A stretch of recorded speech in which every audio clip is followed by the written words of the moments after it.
Yo, party people in the place to be. What's good? It's the number one chief rocker in Knicks universe.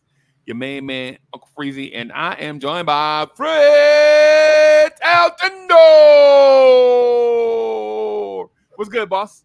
Hey, doing good, doing good. You know, Yeah, season's over, but season never stops. yeah, the season is over, bro. I'm still heartbroken, bro. Mm. And then Tyrese Halliburton is hurt.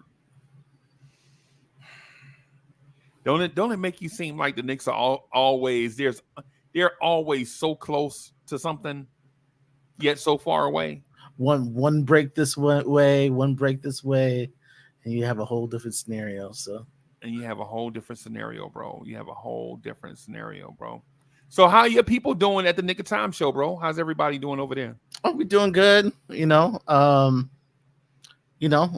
we we like that we're having a little break. It's a long season, but uh, we're still working on our own things. Yeah, man. Yeah, man. Yeah, Mhm. man. Yo, Justo11 is in the building. Corey Lee is in the building. The son of the legend, Kerry Cox, is in the building. Chief is in the building. As a matter of fact, let me do this. I don't know why, bro. My memory is something. My memory is up and down, bro. Mm. Let me do this. All right, there we go. There we go. That should make things right there. That should make things right. All right. So, party people, you are watching a Knicks mock offseason. It is not the definitive offseason move show because it's so early in the offseason. We don't know who's available. We don't know a lot of things just yet. But if there is a mock offseason to be had, we will do it first. Arthur Newell's in the building. Daniel Barry Sports Highlights is in the building. Salute to my main man, Corey Lee. So, what I'd like to do, and without no further ado, is check out who is available via. I want to check out and see who is available. What pending free agents are out there? So I'm waiting on the computer to catch up with us, and then I'm gonna bring my guy in, and then also King Ribby in the building. Salute, Ribby. What's happening?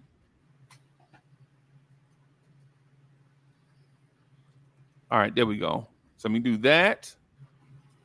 And then let me also do this. Chief, Chief, what's good, bro? What's going on, Freezy? How you doing? Good, man. Good. So I have a list of free agents here, right? I'm gonna scroll through the unrestricted free agents first, just real quick, and right. just to give everybody just a feeling on who will be available. Player number one, Precious Achiuwa. He's a restricted free agent, but I'll say his name first because he's ours, right? But other free agents that are out there, unrestricted. Kyle Anderson, Slow-Mo is a free agent. Mo Bamba, for anybody that likes jump shooting bigs, is an unrestricted free agent. Nicholas Batum is an unrestricted free agent. Malik Beasley, anybody interested in Malik Beasley? Pat Beverly, Goga Batadze is available, a young thug center for those that like physical center play. Miles Bridges is an unrestricted free agent.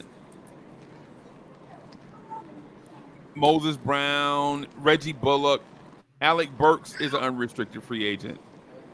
Nick Claxton is an unrestricted free agent. There are a bunch of names like this on this list too, everybody.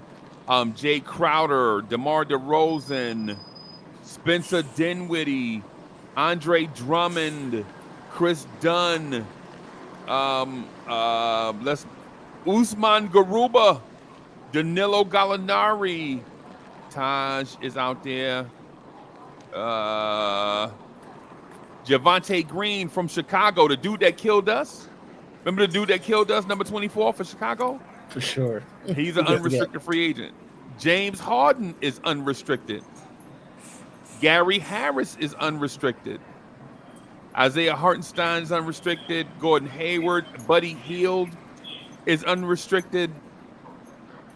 The Holiday brothers, Taylor Horton Tucker is out there.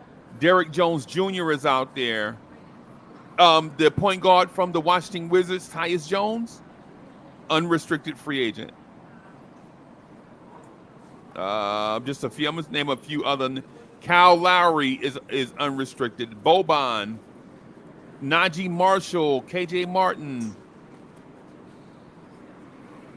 So this list there's a long list of unrestricted free agents, and the reason why I wanted to touch on that just a little bit is to let everybody know before we box ourselves in about who we want to sign and who we don't. I think you should see the list first, right? Browse before you shop is basically what I'm getting at. Mm-hmm. And with that said, I'm gonna remove this real quick, and I want to pass it around to you guys, just really quick, to get your thoughts on this really quick. Guys, and I'll go with Fritz first. Okay. I'm gonna ask you this question first. Would you rather just run it back with everyone you have, just your free agents, or would you rather browse and shop the market and then see if you can run it back? What's your thoughts on that? I don't think the Knicks could actually run it back, but we have some guys who just their value just exceeds what we could pay. Like, I don't think we could bring Precious back. I don't think. Yeah. But I mean, I do want to look at some free agents, but I don't think we're gonna go out and get like a whole mid-level type player. Like, okay. Okay. Chief, what are you thinking? What are you thinking in terms of free agency? This is going to be interesting, right? Because I'd like to run it back, but the Knicks' money might not be long enough to run it back. So with that said, I'm going to think about Hartenstein, right? And what if OKC decides to give him like a deal like what's the guy Brown from Toronto who went to Indiana, who they gave the money and wound up trading. Remember, they gave him a balloon contract to where they paid him extra to fill that cap space, for a couple of years and then do that. So we could lose iHeart. Because a team could just pay him $6-7 million more than we can. A Jeremy Lin contract, where there's a lot of money up front, and the years after that is decent money. Yeah, but the thing with Jeremy Lin the real trick with Jeremy Lin was his was a poison pill too. Remember they put a poison pill in there. So. Yeah. The escalators, if something was to happen. Mm-hmm. Yeah. So. That's interesting. Mm-hmm. Yeah. Okay. I think OKC would probably be looking at Hartenstein. Like, they have players that they're gonna use their cap space in a couple years. But for like 2 years, they can pay a lot for a short 2-year contract and pay somebody too much and don't worry about it. Right. And I think that's what they may do. Get somebody for a short time whoever they think perfectly fits that and then don't worry about the money. Plus, they need the center anyway. They need the rebounding. So he's I'm sorry, guys, about that. I live by a hospital, so it is what it is. It is, but yeah. Mm-hmm. So, but maybe that's an alert. Yeah, maybe that's us panicking. Yeah, but that made me lose my train of thought. But I could see him leaving because they need the center anyway because of the way they lost. Right. So are you guys concerned about Hartenstein leaving? Not really. I think he's indicated even on that with the Roommates podcast, he wants to come back. Like he's not even. You know how you usually put it out there, hey, we'll see what the business is. He was like, no, I want to be back. Like, yeah, and that lets me know. And there's no question what the Knicks can offer. So it can't be he don't know what the numbers are. He knows what the numbers are. Knicks can offer up to like 17. So he has to be kind of happy with 17 to be even saying that. Yeah, but that's partially the thing, right? Mm-hmm. The thing is the Knicks can offer that during that early bird period. He can Mm-hmm. take that during the. But if Isaiah Hartenstein hits the open market Yeah, he can on go. He can July go for 1st, more. yeah, yeah. And so if you're Hartenstein, why would you even listen to the Knicks during the early bird period when you can listen at least? Because even if your heart is still in New York, Mm-hmm. right? Even if your heart is in New York, even if you want to play for the Knicks, don't you want to find out what your true value is? Even if you don't accept, even if you turn down money to stay, wouldn't you like to know what your value is? I mean, most Yeah. humans do. Most human beings, when we wake up in the morning, we look in the mirror. You know what I'm saying? We want, you know what I'm saying? It's like little things, like who are we? We want to know our value, what we are, right? It's Mm-hmm. one of those things. I think Hartenstein at least test the waters. I'm confident that he's coming back, right? Yeah, but But I also think you he gotta. needed. Oh, I'm sorry, Let go me. ahead, bro. I don't mean to cut you off, but think about this. He's married too, isn't he? Or he has a girlfriend. That could. The wife. She has a lot of power. She could be like, look, we're not turning down this extra money. Yeah, No matter how long it is. So it's always that catch-22. When you get out there. Once you're free to make the choices. So right. as much as you want to stay, you know, the people around you might not let you stay. Just for the business of it. Because it's Yeah. Yeah, still. and 20 million in New York City is not like 20 million in Oklahoma. Nope. No, the taxes ain't the same. The, Yeah, the, the money don't stretch the same. yeah, the cost of living, all of that. Yeah, Mm-hmm. Yeah, I think the good thing about this year with how the CBA works is the Knicks have so much time to talk to Hartenstein. Usually they gave you like a 2 day window. Now they're giving like a 6 day window, and yeah, then if your extension, they could talk to Hartenstein right now, yeah, or yeah. like, I mean, they ain't gonna announce nothing, but they could talk to him Right, right. about money. So like if he looks like, hey, I'm gonna go to the highest bidder, the Knicks could, already put plans. They could get their plans in motion already To be the highest bidder. to either be the highest bidder or see if you can work something out. Work Mm-hmm. something out where you get something back. Yeah. Hey, so Chief, I'm gonna say something very controversial, Mm-hmm. right? And I don't say controversial stuff for shock value. This is legit how I be feeling. Mm-hmm. I ain't offering him nothing. I'm offering him 0 years for $0, bro. Get You're your gonna let ass him out of walk. here. You're gonna let him walk. Yeah, I'm letting him walk, bro. And you know why, right? It's not even and Fritz, listen, it's not even a sound basketball decision. This is a mad emotional decision, right? Because Mm-hmm. here's the thing, bro. You don't show up in a game 7 with the season on the line, be the biggest man on the court, and walk away with 0 points. With Okay. Knicks dropping like flies, bro, with OG hurt, with Hart hurt, with Jalen Brunson breaking his hand in the third quarter. You're gonna end the game with 0 points? Bye, Felicia. I'm gonna say he left it all in Game 5. Bye, Felicia. I'm Uh, sorry, I, y'all. I'm gonna defend him a little bit because it just wasn't him.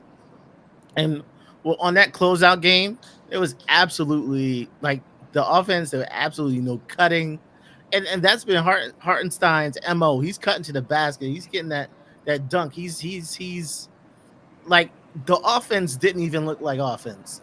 It looked like we were back in December. It looked like we were back in December when, um, we don't even know if they're running plays. Mm-hmm. Yeah. That's how it looked in Game 7. Like it was like, let's go out there and play street ball. Sunday was bad. on all accounts. Mhm. I respect that. I respect that, right? But if Julius Randle had entered the game 7 and scored 0 points, y'all would be outside that man's house right now with pitches with pitchforks and torches right now, bro. Oh He no, got that run wouldn't out happen of, to Julius. If Julius had 0 points, he had 6 offensive fouls. yeah, he going, Like nah, he's going to try. but he's getting run out of town. Yeah, he getting ran out of town, bro. And Yeah. the fact that Hartenstein was one of our main somewhat healthy players, and for you not to get for you to get 0 points, and here's the thing: if he had 0 points and 18 rebounds, I'd have been like, you know what? If your shot not going, then at least he did something else. But that man was giving up layups at the rim. That man didn't score, and he didn't get you double-digit rebounds, bro. Bye, Felicia. It- Bye. I'm tired the of whole people team stealing looked a money mess. from the Knicks, bro. Everybody looks like a mess. I'm not gonna make him. I wouldn't make my decision on one game.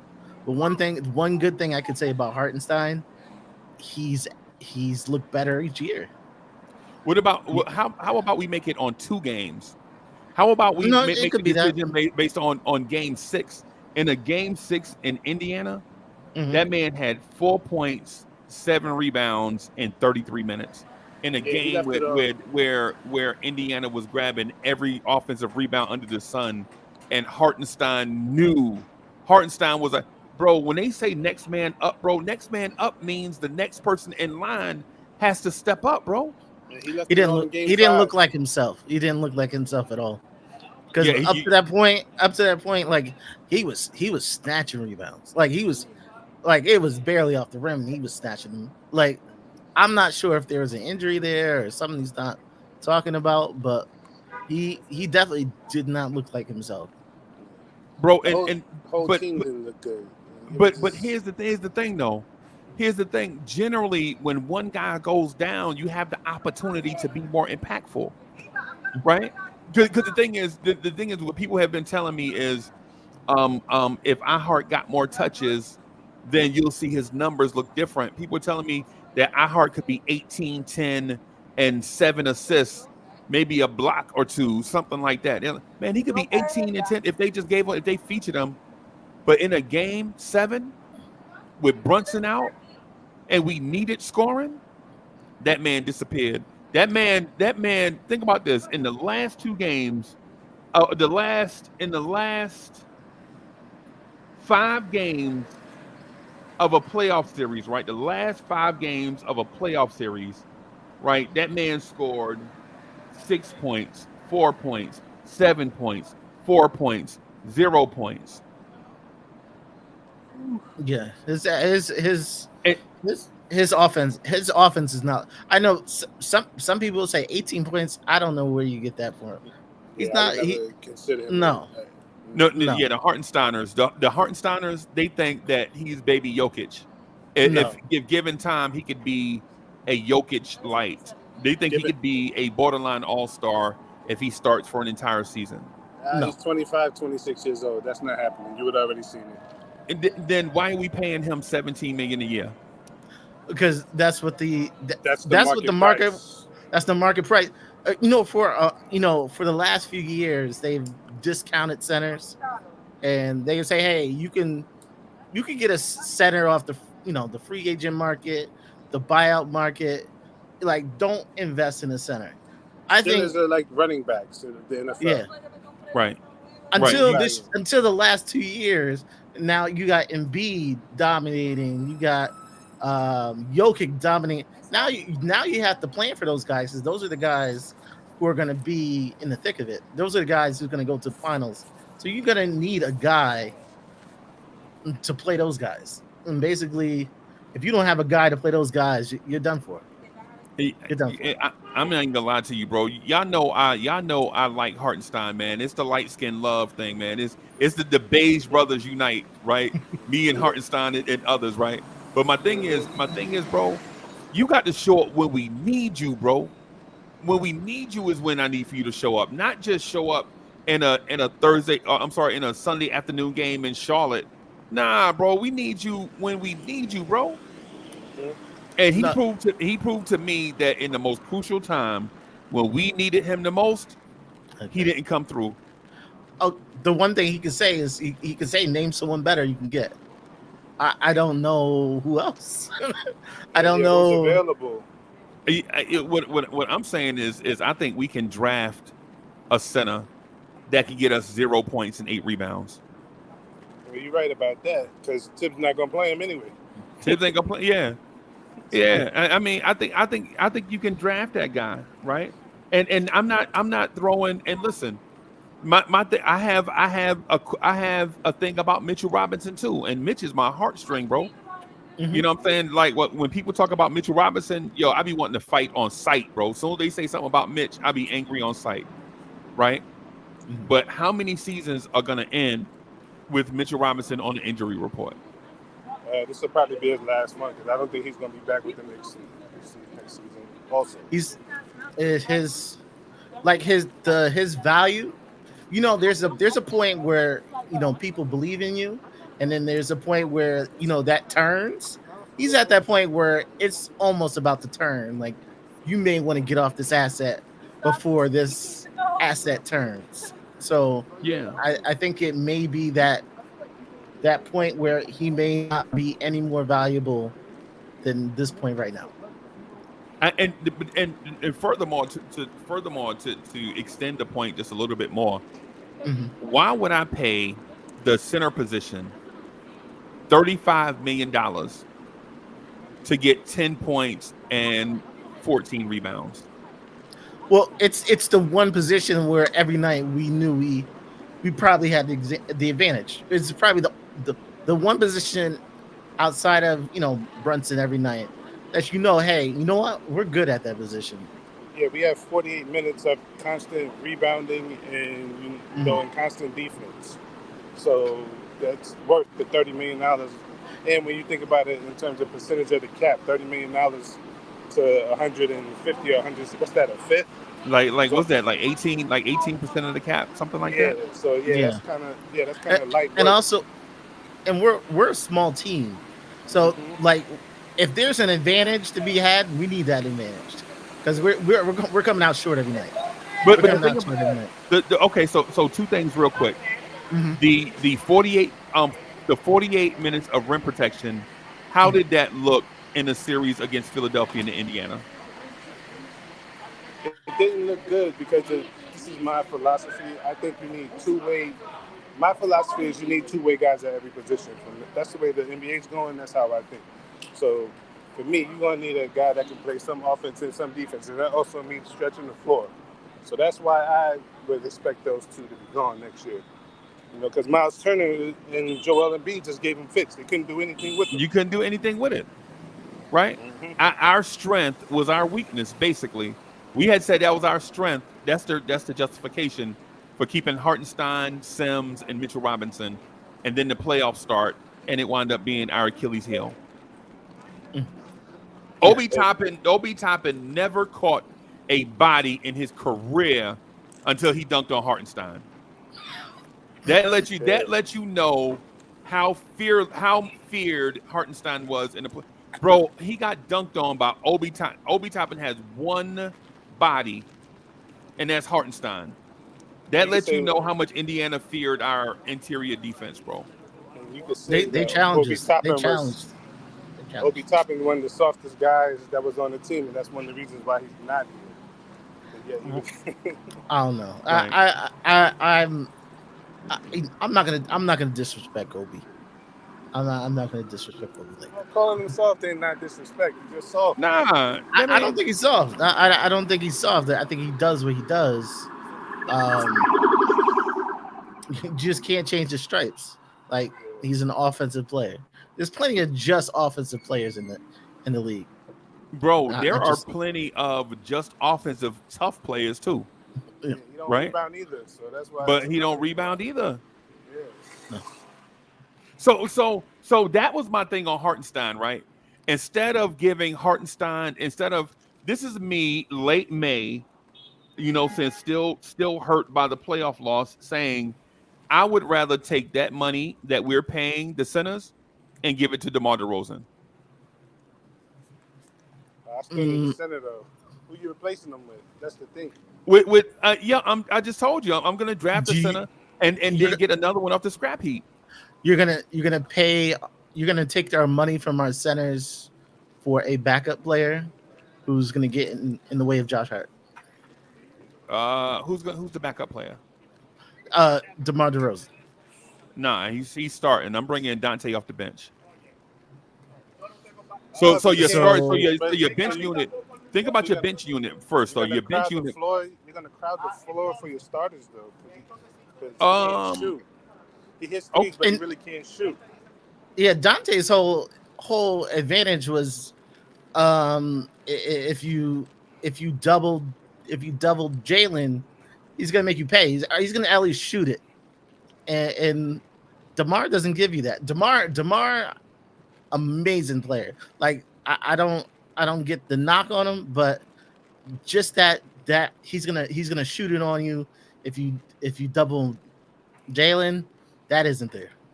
I think you end up with something like a better RJ Barrett. You just end up. I got you, right? But I think you're fast forwarding to the part where we get into offense in the half court. But what you didn't think about was, and your answer was, what happens when they score and we have to take the ball out? When we take the ball out, right? Did you not see T.J. McConnell and Aaron Nesmith smother Jalen Brunson all the way up the floor? Did you not see it in the Philly series with Kelly Oubre smothering Jalen Brunson all the way up the floor to the point that by the end of the game, Jalen Brunson was worn down and tired because we didn't have another ball handler on the floor that can bring the ball up. You're right, but you're still wrong because I'm gonna assume that Randall's gonna bring up the ball also because he does bring up the ball. So that's gonna change also because he initiates offense for the Knicks too. Right. I know. I'm just saying, if you're gonna take Devo off the floor, I need another shooter. And I love Dante too, by the way. Dante is Dante legit is my heartstring. Dante, outside of Randall, Dante is my favorite Knick.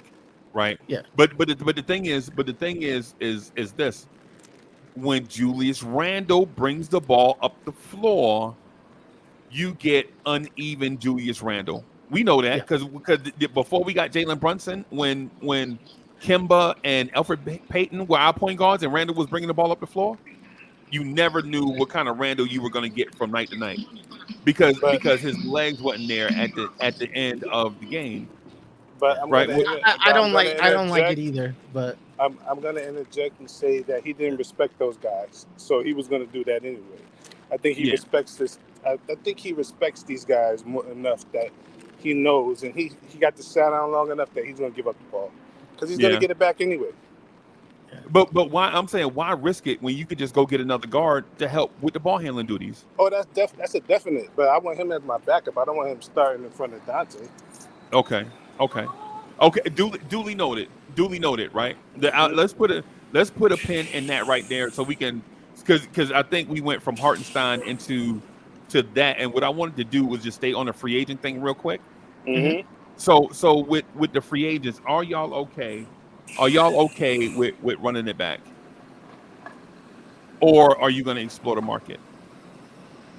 I'm gonna explore the trade market more than I'm gonna explore the free agent market. I think there are guys in the free agent market, but these players are gonna get paid. We got Detroit. Detroit has that money's burning a hole in their pocket. Charlotte, that money's burning a hole in their pocket. I think some of these players are going to go for a lot more than you think they have business having. The Spurs have money. OKC has money. There's some teams that have money, and Victor's Philly has about $60 billion. Yes, Philly has money. So these guys are going to get paid. It's going to be like that year where the cap jumped and like the Crabs and the Turners and all those guys got some money. Yeah. Even though the cap is not jumping, there's just so many teams out here with cap. It's a circumstance. Yeah. All right. So you would explore the trade market. So that definitely means you're not running it back, because in order for you to trade, you have to give something. Yeah. I'm not running it back. So what player are you removing? I think everybody but Jalen is available if it makes sense. Right. So Dante, Josh Hart, Yeah, um, Deuce, Randall. I think Deuce is probably the odd man. If there is a guy, I think that definitely is not returning. I think it's Deuce, and Yeah, it's I think nothing that. against Deuce. Yeah. It's that he's way too valuable at this point. And When you have and questions of where your ceiling is, when people are like, I don't know, he could be, but he can. When their mind wanders of how good you can be, that's when your value's highest. and remember, when the Knicks do this trade, he's probably going to be part of it anyway. Yeah. So Mhm. Yeah. Yeah. so yeah, he's probably not going to be back. So we'll see. Cause and I would say he probably wouldn't be back for me because I'm looking at Alex Caruso as much as I like Deuce. Right. Right. Yeah, Right. I'm looking at serious upgrade. So we just need a one player who's just like one player who has serious impact added to the front five. Mm-hmm. Just Right. just just one. That has a track record of staying healthy and Yes. producing at a high level. Mm-hmm. Right. I'm you know what? I'm willing to take a risk if we have a good enough backup. Okay. So I have a dream scenario, right? But before we get to the dream scenario, Mhm. what I'd like to do is do the draft simulator first, Sure. right?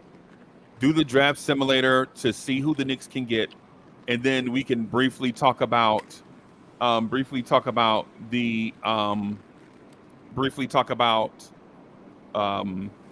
free agents, and then get to that dream scenario if everything happens right, what we'll do, right? Mm-hmm. So I have the draft simulator pulled up. I don't know if you guys can see it on the screen yet. Let me see. I'm gonna remove that one and then add this one.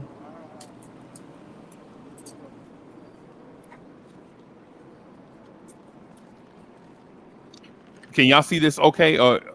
This is about as big as I can get it, y'all. I'm sorry. That's cool. I'm cool Yeah, with it. yeah, it's good. Okay. It's All good. right. So this is the draft simulator. I'm gonna do a full draft, but based on team needs, right? No custom order, anything like that. We're gonna go on it based on the ESPN rankings, and I'm starting the draft right now. And the Atlanta Hawks take Alex Saw. One thing about this draft that I think is there going to be a lot of people trading out. There's going to be a lot of people trading out They're gonna. because there's I would say they're gonna try to trade out, but because this draft is like weird with players, I don't know if you're gonna be able to. You might get stuck picking a player. yeah, yeah. There's going to be a lot of teams like top 10 and be like, yo, could you Yeah, give me we don't. something? You Yeah. give me something in the 20s, and could you give me something in a different year? Now, Like let me say this: give me if I two, give me two to get up to the top 10. now let me say this: if I can get into the top, now for me, I got two guys I got my eye on. They're both point guards, right? And I'm looking at them as backups. I'm looking at Stephon Castle, and I'm looking at Isaiah Collier to go up and get. The one thing is with Castle. Castle says he doesn't want to go to any team that has a starting I point. don't care. I know that. I heard him. I don't care. He said, "Say that again." He said He he said don't. he said he's not going to work out for any team that has like a solid starting point guard. He Yeah, wants and to that's be the a thing. starter his rookie year. Yeah, but guess Okay. what? I don't care. Like I'm going up to get you. And you're gonna come Oh, in here. You're gonna play behind Brunson. If somebody gets injured, I will let you start. But you You wouldn't take I Dillingham over I Castle. like Dylan. No, I want his 6'5", 6'6" frame. The Knicks need a big guard. the Knicks need a bit. The Knicks. But speaking of which, the Knicks are on the clock right now. Hmm. Right, the Knicks are on the clock right now, and I know you guys mentioned point guard, right? Yep. Hmm. But there are some studs still on the board. right? The wingman Ron Holland from G League Ignite Mm-hmm. is still on the board. A 6'7" moldable clay type guy where he's an explosive athlete with high defensive upside, but very raw, but potentially explosive offensive skills. Mm-hmm. I Yeah. see. You have Well, Tristan Da we do. Silva there, Mhm. Yeah. and you Yeah. have Tyler Smith. Yeah, Yeah. we do have a nice little spot because we have back-to-back picks. Yeah, So Yeah. and yeah, you have that the Dalton kid there from Tennessee. I see he's on the board Dalton too. Connect. Yeah. Mm-hmm. Yeah. The Mhm. sharpshooter. Oh, you got a bunch of scoring, a bunch of 6'7", 6'8" guys there.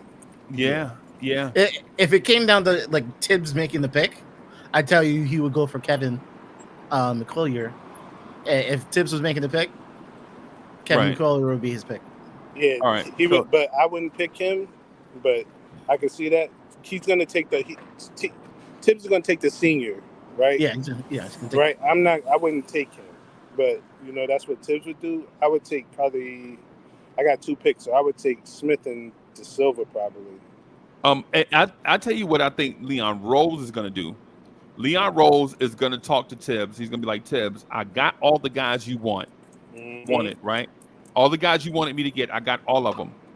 And when it came time for you to cash that theory in, everybody was hurt, just like in Chicago and just like in Minnesota.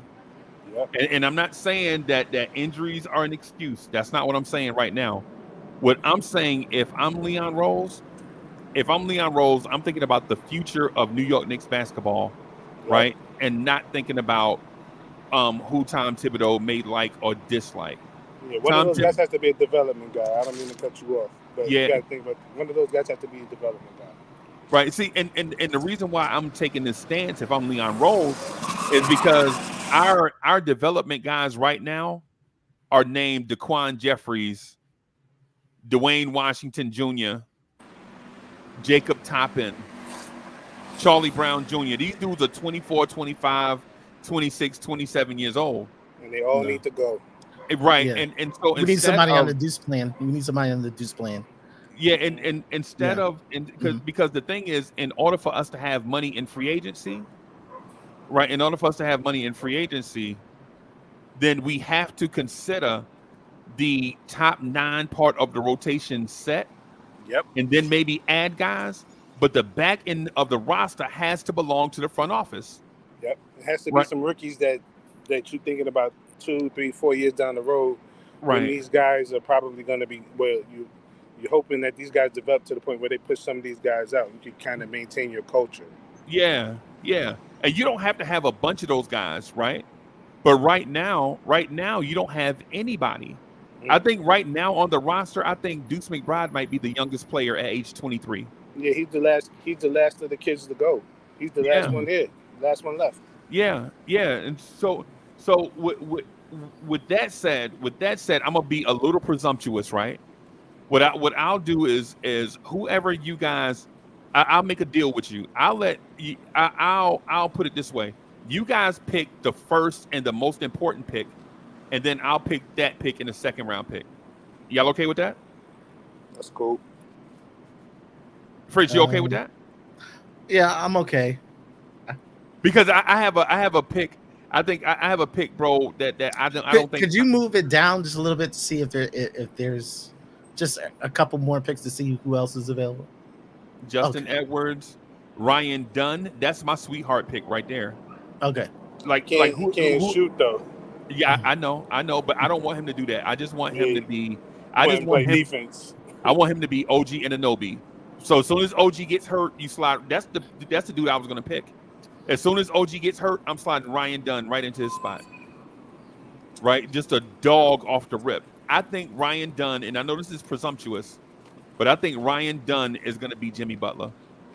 But I have a question. All right, think he's in the rotation year 1, or are you thinking long term?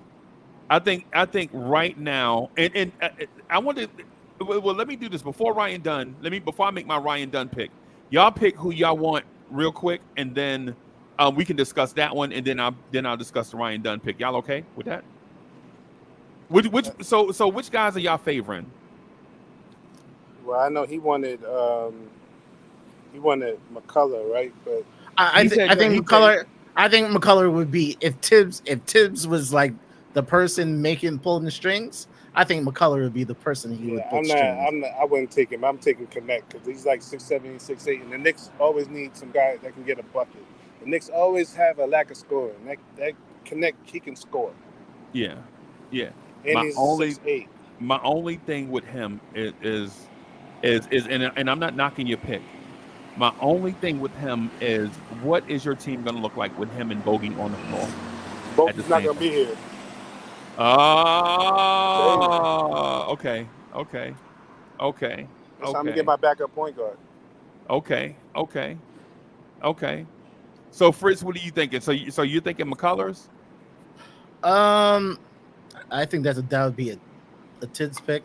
No, no, Probably. I'm talking about your pick. Like, who do you want?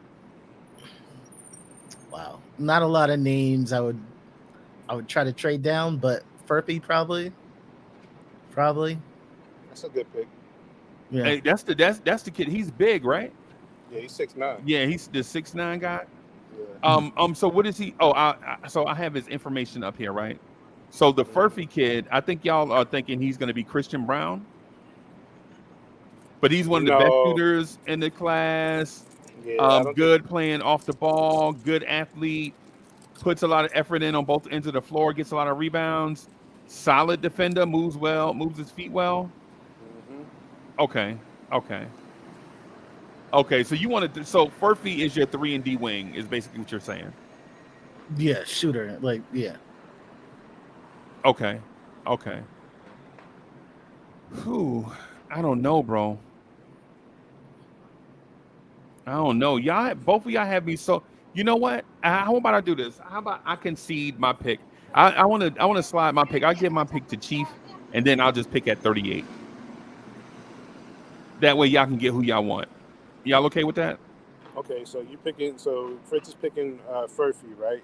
So he said Furphy right here. Okay. All right, cool. So All right. So the Knicks draft Johnny Furphy, shooting guard from Kansas. He's 6'9", 202. So that means he's probably 6'7", right? So he's probably like 6'7", 202. And so Chief, you're up now. all right, so now I'm gonna change. Since he took Furphy, I'm gonna change my mind, and I'm gonna take what's Tyler Smith's measurements? Tyler Smith is 6'10". Mm-hmm.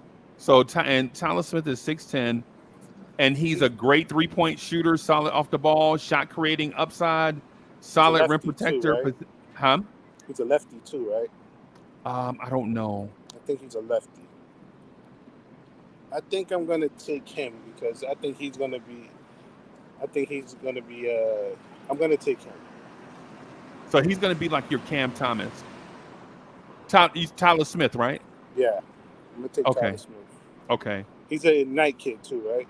Yeah. I'm gonna take him. So we take Tyler Smith right there at 6'10". So that means he's probably like 6'8.5". Yeah, but the Knicks also need some length. The Knicks are really small in terms of length team. They're really a short team.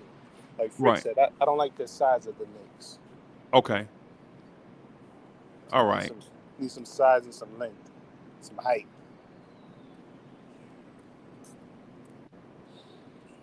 Ryan Dunn may be available to me at 38, bro. Mm-hmm. Justin Edwards is gone. AJ Mitchell. Ryan Dunn is sliding down the boards. Okay. That's another reason why I passed on him. All right.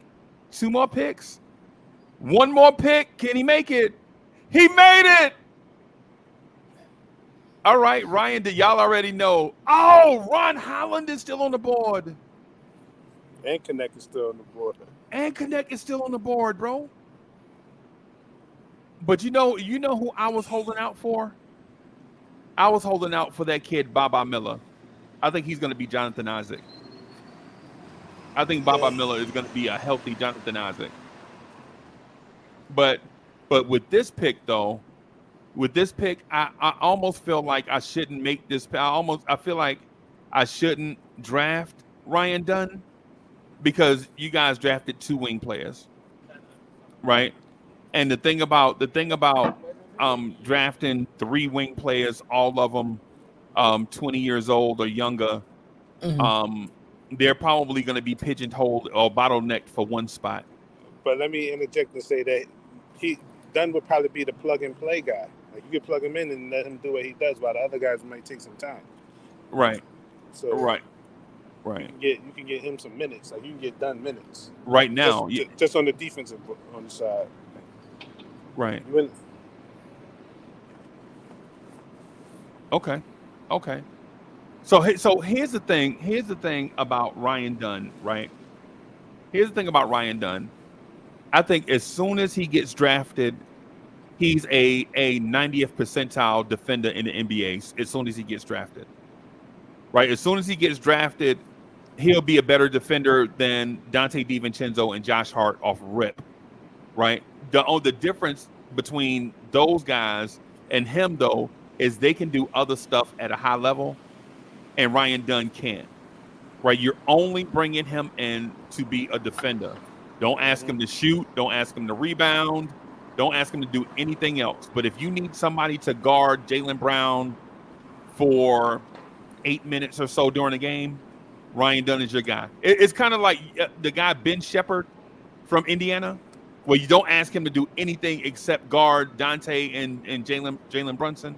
Yeah, the corner. Like when you stick him in the corner on offense, he's the corner boy. Yeah, yeah, yeah, yeah. So I feel as if now that I'm torn between Baba Miller and wait a minute, Baba Miller is not even. Wait a minute, let me see if Baba Miller is still here. Because I feel like Ryan Dunn or Baba Miller to me, yeah, Baba Miller is still on the board, right? But I'm gonna take Ryan Dunn because I think Ryan Dunn is the best defender in this draft by far. And I'm super frustrated that I can't even draft Ron Holland at this point, who I think has more upside.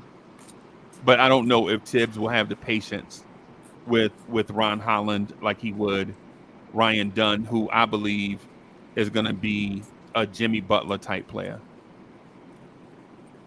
developing under Tibbs. Right. I'm just going to Yeah, let this. if Terrence Shannon didn't have some legal trouble, like I think Terrence Shannon probably. But he has habitual legal trouble. That's the thing with him. It's Yeah. not like First of all, he's been in the every draft for like the last 4 years, hasn't he? yeah. Yeah. Yeah. Nah, we'll pass. So here's the thing: as this draft plays out, man, as the draft plays out, I want to ask you guys a question about free agency. Seeing who you guys drafted, we drafted a high upside 3-point shooter with decent defensive upside, and then we drafted the future of the power forward position with the kid that can shoot the 3 and handle a little bit with some rim protection, rebounding questions though. So these are our picks based on what you guys said. Johnny Furphy, Ryan Dunn, and Tyler Smith. How comfortable are you with these 3 guys being at the end of our bench? I'm cool with it. I think they should be on the Deuce plan, where they're in the G League and sitting at the end of the bench. Like you need guys who can, like Deuce is hustling. Like he was playing 2 games a night some nights. Yeah, Deuce Right. Like so, that's the type of dudes you want who are going to do that type of thing, not the type of guys who are going to just wait for the opportunity. So you gotta see what kind of guys you got, or guys who just think they just gonna work their way, think they just gonna just be given a spot, because that's not a given on this team. Right. Mm-hmm. Right. No doubt. Mm-hmm. Now that the wing player, because I think it may have been, is it overkill drafting 3 wing players for Tibbs? No, because they're not going to play. So he's going to work them out in practice. That's a good because Okay. the Knicks are going to be undersized. The Knicks are undersized anyway, so in practice they'll be getting workouts, and the Brunson and all them will see them and be working on them, and like I said, it'll work out for everybody. Today I saw you like rewriting. Right. I legit think what we did just now, Well, whether he it helped me was and stuff, but accidentally or intentionally, was what most NBA teams do now. Just draft high upside wings with at least one definitive skill, and Mhm. have them on the end of the bench like a Christian Brown and a Peyton Watson for Denver. How they both have definitive roles. The same thing with, I think it was the same plan with Minnesota, what they did with Nas Reed and Jaden McDaniels. The two guys with a definitive skill that they could raise their floor in other areas over time. Yep. Mhm. And of all the guys mentioned, I think Tyler Smith may have the most impressive upside at 6'10" and can handle and protect the rim and shoot the three and dribble a little bit. But I think Furphy with his 3-point shooting and Ryan Dunn, they have skills that get them on the floor right away. Mm-hmm. Right? They like in 4 years, Tyler Smith may be the better player, but right now Ryan Dunn and Furphy can get on the floor, especially if the Knicks need 3-point shooting. Furphy is the guy, Yep. right? At 6'9", a 6'9" shooter that can move, that's rare. So I understand where Fritz went with that. But Ryan Dunn, I think Ryan Dunn can start in this league just for his defense only.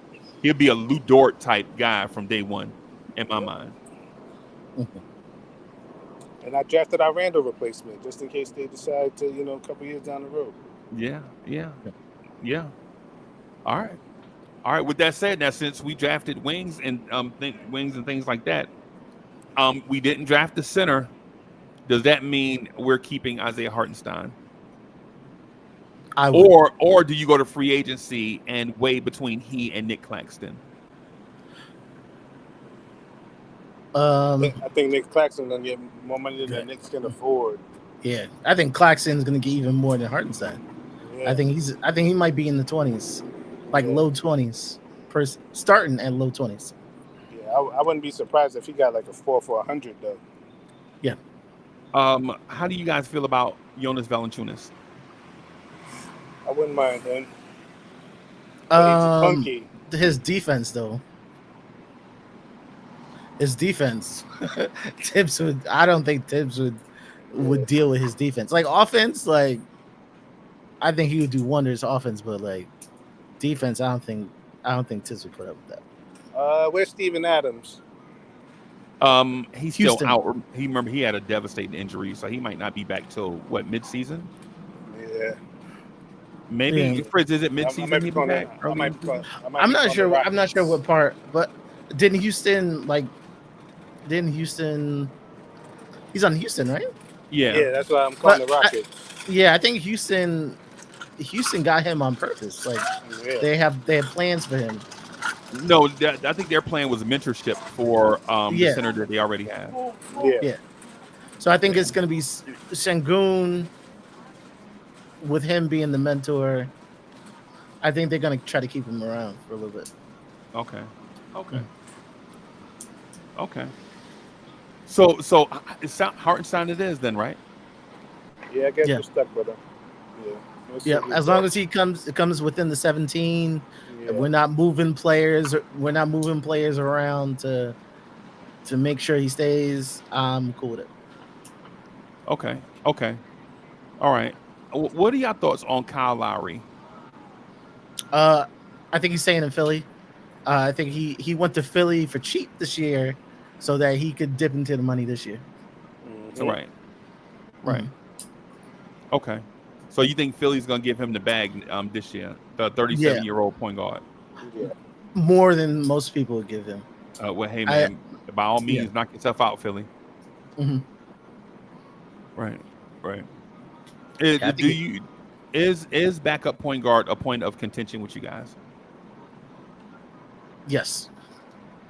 Someone who can actually handle a press, like they can handle because This is when where- Deuce got that ball and he was kind of shaky and he This got is where- pressing.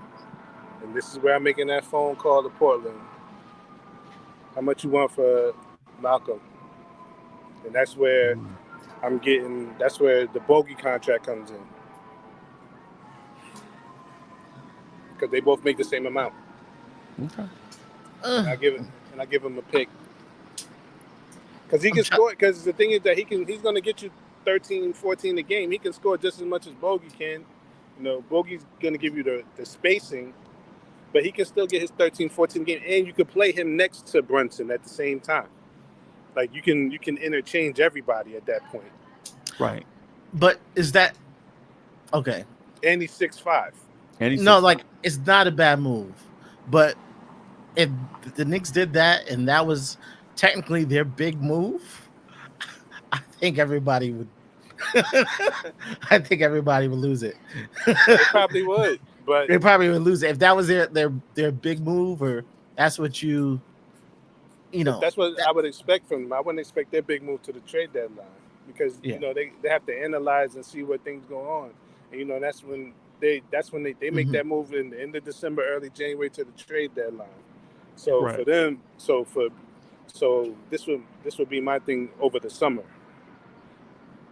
Okay.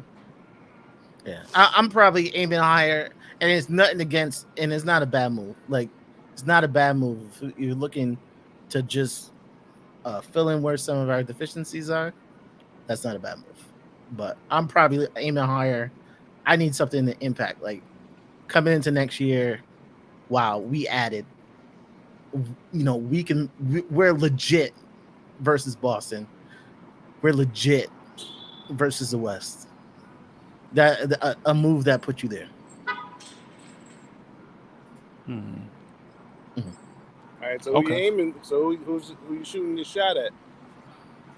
I'm aiming high. Like I'm for Leon working on phones, hitting up players who we have no business. What's the player archetype you looking for? My dream, like my wild scenario, would be going in for LaMelo. Would be my wild. Carmelo Anthony? Scenario. No, you mean LaMelo. Ball from Ball. Charlotte? Yeah, that would be my. You lost me when we were doing the draft. You were talking about Tibbs type players, and then now you're talking about LaMelo Ball. I don't know, bro. Is he okay? You took a left, and I went straight. Okay, right. That is what I'm saying. I think LaMelo is undisciplined because he's the best player in that team. He's like heads and shoulders better than anybody on the team. He doesn't have to listen to anybody. I think if you put him on the Knicks and Brunson's running the show, and I think he has all the tools. He has all the tools. He has all the tools. He just doesn't know how to use them. Like I said, he's a starter, so that's going to cost you because that's their franchise player. So what are you giving up for him? He's been injured the last few years. That doesn't matter. I'm still asking for. Oh no, but I mean, that's why you've been stacking these picks? Well, you've been stacking these picks for an impact. But what are you giving up? Because you still got to match money. Yeah, we can match money. Because that's asking for Randall. That's asking for Randall. You gonna give up one or both of Josh Hart and Dante DiVincenzo? Yes. You're gonna break up the noble. I'm giving up Deuce. I'm giving up Bogdan. I'm giving up. You sounded like a Lakers fan when they're trying to get somebody. Yeah. Hey. Yeah, you trying to give him the trash, and they like no. Nah, they ain't gonna do that. I mean, but how many picks? I mean, do you think Charlotte's going anywhere this year? You think Charlotte's going anywhere next year? It don't matter what we think though. What matters is what Charlotte thinks. Is Charlotte going to be in the play-in this year or next year? They may be. You never know with these seasons. They were in the play-in 2 years ago, weren't they? I just think you got to be careful when you talk about trading for another team's best player. It's a conversation I have with IKBM Dre all the time. Like when it comes to a team, another franchise's best player or an all-time player for another franchise, I think it's just risky business, just the conversation of it. Because it'd be like the same thing like Washington talking to us, we'll give you Jordan Poole and something for Jalen Brunson. Washington's got plenty of picks. Why wouldn't we do it for Jalen Brunson? I think the situation. I think the Charlotte isn't going anywhere. But Jordan Poole is immature, and the Knicks culture will get him right. It's the same argument you make it for LaMelo, right? Well, the same thing. He was doing good in Golden State. His Golden State structure, he had a role. Once he went to Washington, he was just wild. He was just wild. Like there was no one to check him. There was no one to tell him he can't shoot that shot. Yeah, but what I'm saying is the opposite though. When you say when we as Knicks fans, when we say, well, we have a bunch of picks and bad contracts, we'll give the bad contract and picks for a player. Why wouldn't another franchise do it for us?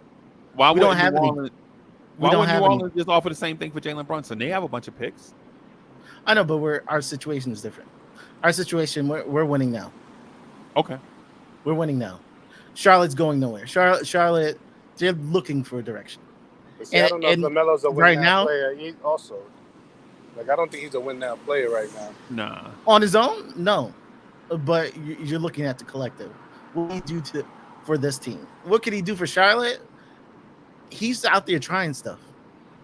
But see, on our team, where's he going to play except shooting guard? You know what I'm saying? Yeah, shooting guard. Brunson's going to have the ball, though. That doesn't make – he's not going to want that because he's a playmaker. He can't play make as a shooting guard? Not the way the Knicks would use him. Yeah. I mean Brunson played with who did Brunson play with Dallas? So what are you giving up exactly for? But Luka had the ball. That's the difference. That's what I'm saying. Luka had the ball, so Brunson got to play off of him. But see here, he's not going to play off of LaMelo. You're not giving LaMelo the ball. I think they could share it. I think they could share the ball.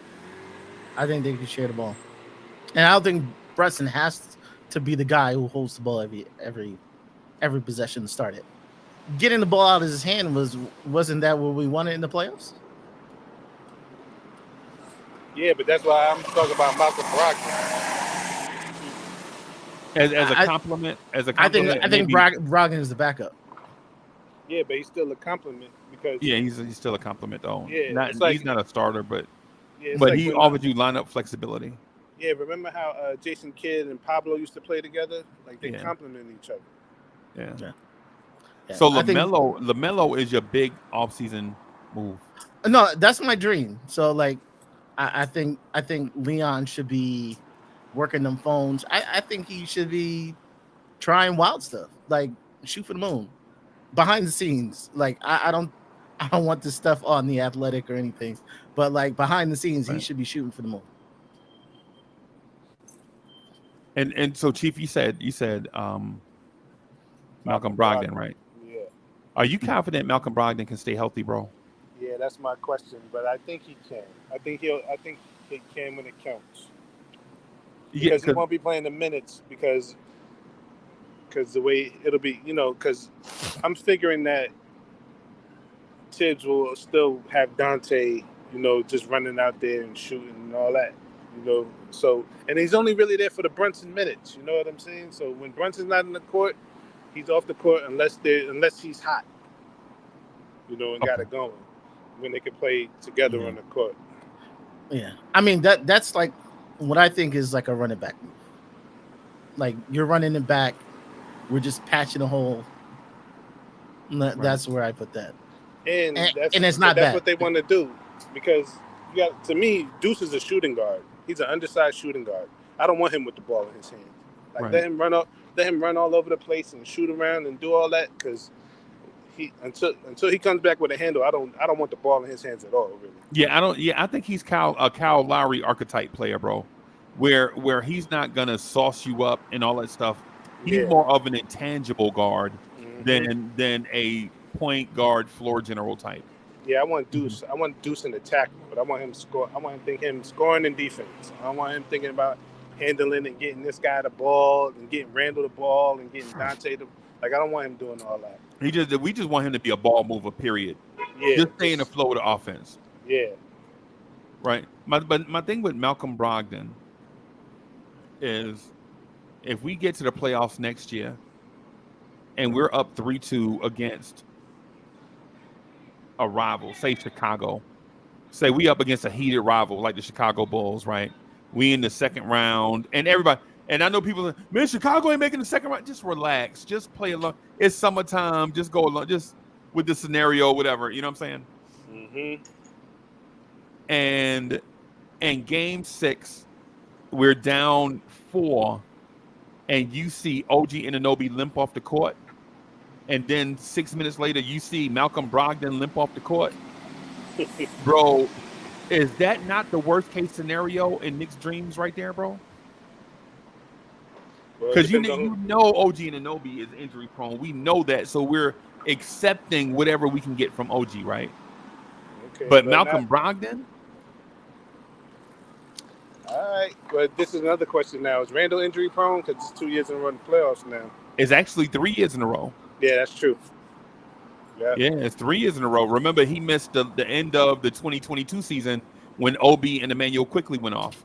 Yeah, that's right. Yeah. So is Randall injury prone? Yes. Think about that too. Yes. But they're different injuries. Yeah, but like different injuries. Just like, but doesn't that make it worse though? Chief, don't that make it worse? If it was the same thing he was dealing with, we could probably deal with it better, right? Like if it was a knee, everybody knew what it was. But the fact that it's multiple different injuries, does that not scare you more? But I don't think there's things where you know what, we need to give him rest, or we need to load manage. These are things. He got injured. These he are came physical back. He's action. good. These are physical action injuries. Actually, they're not something like where OG, where he's running and pow. You know what I'm saying? Or Randall, he steps on somebody's. Well, in Bam's case, he stepped under him.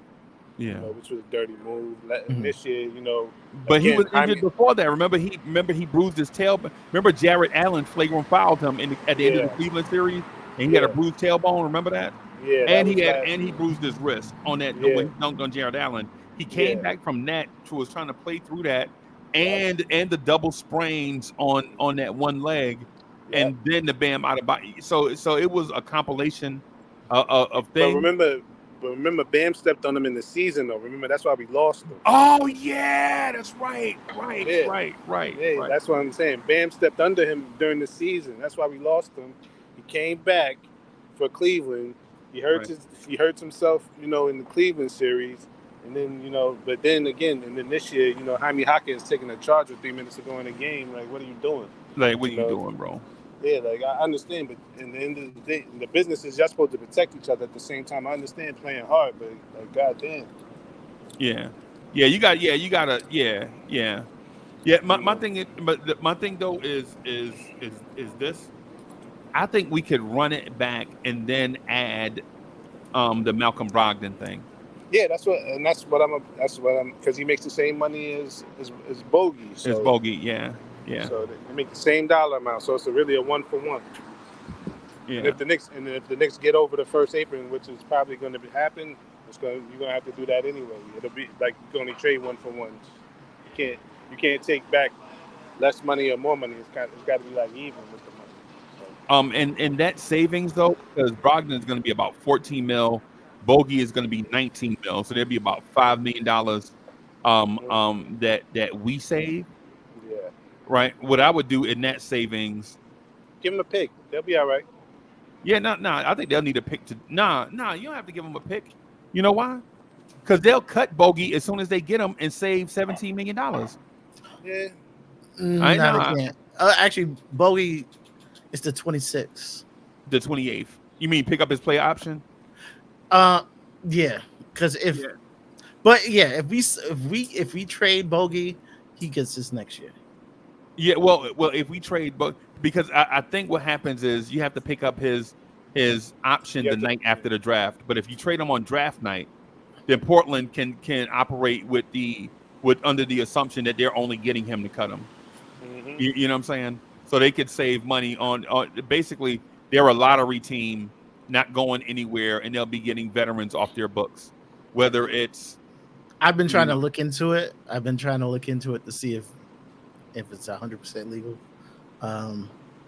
But if they could trade him, yeah, because technically there's a day in between there. Like there's, yeah, I'm not sure Okay. 100%, but right, and all of it is based on the July 1st when the league year starts and all of that stuff. And man, we can trade them, and then I think if it needs to be done, I think it can be worked out. Right, I think that arbitrary date is that arbitrary date for a reason.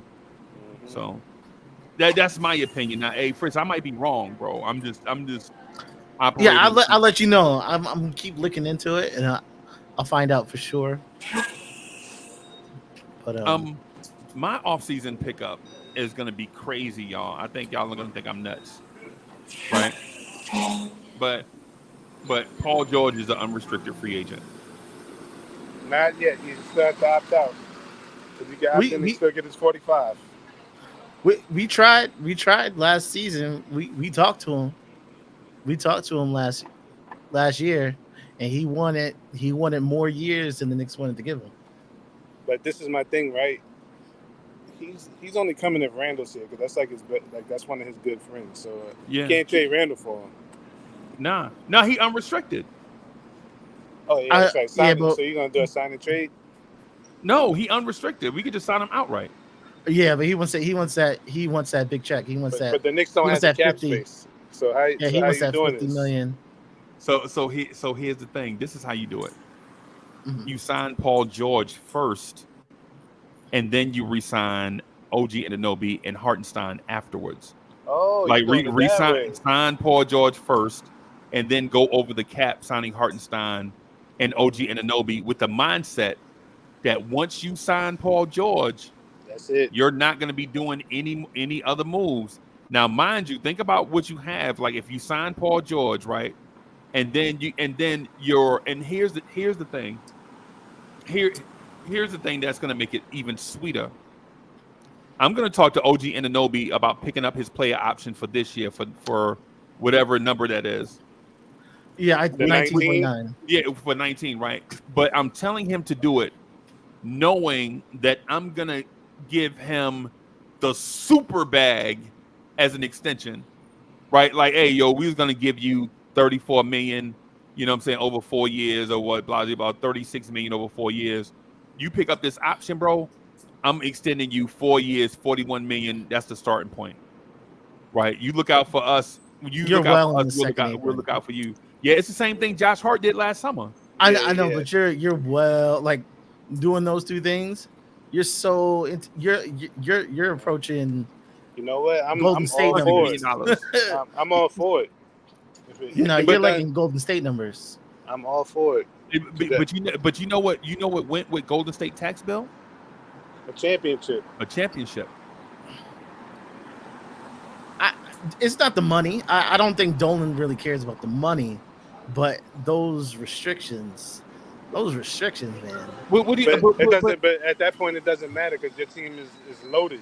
The team is loaded. Yeah. Nah. I mean, think about it. What you trying to trade Brunson? Nah, it's too restrictive. It's just too restrictive. I'm all for it, bro. It's just too short-sighted. Like it's something like you could do for a year. Like if you wanted do it for 2 years. Yeah, that's a 2. That's a. But I don't think it's too extreme. But the thing is that you still don't have to re-sign Randall. Like he's still getting his money. Like he's still got 2 years left on this deal. Yeah. Bro, you can easily move $40 million off the cap by trading Randall and Mitchell Robinson. If you need a golden parachute, need a golden parachute, you could do that. But the thing is, though, is to me, my stance on this is it's like getting married, right? If like with me, I married a fine woman from the Bahamas, right? Or for others that are out there that's not married, I'll give y'all an example. It's like if you a bachelor and then all of a sudden You know what I'm saying? Rihanna keeps sliding in your DMs, right? You like, bro, it's Rihanna. I mean, come on. You know what I'm saying? It's one of the, to me, I'm okay being locked in if the locked in is the ultimate, right? If it's the Yeah. ultimate lock in, lock me in. I think the old days. I think that's how the old days. It was kind of like that. Like you could exceed cap, and it's just money. Like now, I don't think it's too. And they're talking about sustainable winning. This ain't the Lakers. If it was the Lakers would do this. Lakers do this in a heartbeat. They wouldn't worry about the repercussions if the repercussions came. And I don't think the Knicks want to move like that anymore. You know who's doing it right now though? Minnesota. Yep. Yeah, but believe me, it's gonna crash. It's gonna crash. But think about this. Really, in the big picture things, all these guys are almost 30 years old anyway. So you really going to want these guys out of here by the time they're 33, 34 anyway. So this is, and the way I look at the NBA is really now only 2 and 3 year windows. Yeah, you want a 3 year one. You want a 3 year runway and be able to walk away from it. And think about this: the Knicks haven't been in championship mode, but they've been good for basically 4 years. 4 years, yeah. Yeah. Except that one injury-prone season where everybody was hurt. Yeah, but they've been good for 4 years. They still won 37, but they were injured that year, so it wasn't fair. Yeah, they was hurt. But yeah, the Knicks been good for 4 years now. So, but we're in championship mode. You might as well go for it. You think the Boston Celtics worried about their tax bill, bro? Nope, because they just paid Porzingis and they paid Holiday that money, and they have to pay Jason Tatum. Yep. Yeah, it'll end. It'll end badly. And it's they're almost there. Like if I don't think if they weren't the number 1 seed, I don't think which call would have made the year. I don't think Brown would have made it. Brown would be shipped out this summer. If they weren't the number 1 seed this year, Brown would have got shipped out this summer. But bro, they were an all-time great number 1 seed, bro. They won 64 games. It's not like they were a 54 win number 1 seed, bro. They're actually a historic team because they're winning by 10 points a game. Like nobody's done that in 10, 11 Yeah, points they a plus game. minus. Yeah, their net rating is plus 10, bro. Yeah, they're a historic team actually. Yeah. Quietly. Yeah, and right now they're up 2-0 in the conference finals. Would you take that? If I asked you, would you take the Boston Celtics roster and payroll for the Knicks roster and payroll right now? Would you do it? No. I wouldn't. I love the Knicks, but I would absolutely do it. I'm sorry, but they got Tatum, Brown, and KP. That's better talent than the Knicks guy on the whole team. I would get rid of either Tatum or Brown has to go. That Tatum extension. Extension is. I don't think they have to go though, because to me, looking at them now, they've actually matured to the point where they know how to play off each other. Right. That Tatum extension hasn't. They haven't made the Tatum extension yet. But they knew that. But they knew they were going to have to give him the money. Like, so it wasn't like. I don't think they went into the year thinking that Brown was going to be around the summer. I don't think they did. I think they needed to do it, but I think this summer the plan was to get rid of him, and I think they did too good to be able to do it. I disagree with you, bro. I think they totally went into the season with a big 3 in mind, and for the year to I think they wanted to go for it, but I'm saying in my opinion, I think Brown and Tatum are Celtics for life. The only reason why they even thought about moving Brown was to get Kevin Durant in his prime. Yeah, that's it. Because Kevin Durant is a generational talent. Yeah. But back to the Knicks, right? This is the same thing with OG, right? I don't think they went into the doing the trade without knowing that they were going to pay him no matter what the cost was in the big picture of things. No, I think the numbers. I think the numbers are already set. The numbers are already set. That's why this Philly thing really, like, I was like, yesterday when it came out, but then I had to think back. Philly's not going to outbid the Knicks in the big picture of things. Philly has a plan, but the Knicks already They- planned for that. they're gonna. Philly thinks they're upping the price, but they don't know the Knicks were actually willing to match whatever Yeah. they're gonna do. I don't Right. think I don't think Philly's even gonna. I don't even think Philly's gonna have a chance. I think it's a bluff. I think Philly's Yeah. going to go all in on Paul George. Yeah, Yeah. And so they'll get one or the other. I doubt they'll get OG and Anobi, but if they sign Paul George, it's over for because they have $60 million, right? But they don't have $60 million and their own free agent they want to bring back where they can go over the cap. yeah, that's the thing too. Yeah, because Paul George is going to cost you $45 or $50 million. Yeah. $50 million a season, and then Yep. if they only got 60 in cap space, you Yeah. got 10 Yeah. left to work with. And you still got to sign another 10, 11 players. Like, how's that going to work out for you? Yeah. I think they're gonna try to sign and trade. What's his name? Power forward. I think there's a couple people that are gonna try to sign and trade just to get, some variety on the roster. Tobias but- Harris? He's unrestricted. Yeah, but they still got his rights. I think they might sign and trade him. But Well, he'll be Sign going and back to trade the him Clippers somewhere. then. 'Cause, yeah, but he ain't getting that check he used to. But they might get he might get 15 from somebody. yeah, his But, big money days are over. Yeah. Yeah. And it Mhm. happens. It happens to the best of them, bro. Mm-hmm. What do y'all think about Chris Paul? I actually like that as a signing if the Knicks would do it, but I kind of think he's going to stay in LA because I know he likes home, so I expect him to be a Laker. Yeah. What I hear, like, you automatically thought Golden State may cut him, but Golden State may use him as a trade chip, so he may still get his 30 this year. Ooh. It's like Golden State wants to run it back. I think I thought the owner not said run he- it I- back, but I think they're thought- going to try to use his contract to trade. I thought the owner said that he was cutting money, like he's not signing anybody. That's why Clay is having the issue. Yeah. Yeah, but Like he's not going to give. He's not going to be paying that $200 million. Like, No, that's and why he's not going to go in the second apron is too restrictive. Yeah, and the thing It's is too that they're restricted. already with the way the roster is now. They're already over 200. So I don't think that none of these guys it's not the same. Yeah. Well, I think he's going to trade. He's going to trade Chris Paul to get somebody back, so Steph can have his 2 years to try. The Warriors are finished. Yeah. The Warriors, the Lakers, and the Suns are all finished. Yeah. Yeah. All right. Hey. All right. So I have just one other thing I want to throw by y'all. Then I'm gonna put the link in the chat for like 20 minutes, and then Mhm. I'm gonna get out of here real quick. All right. Jalen Brunson signing an extension this summer versus next summer.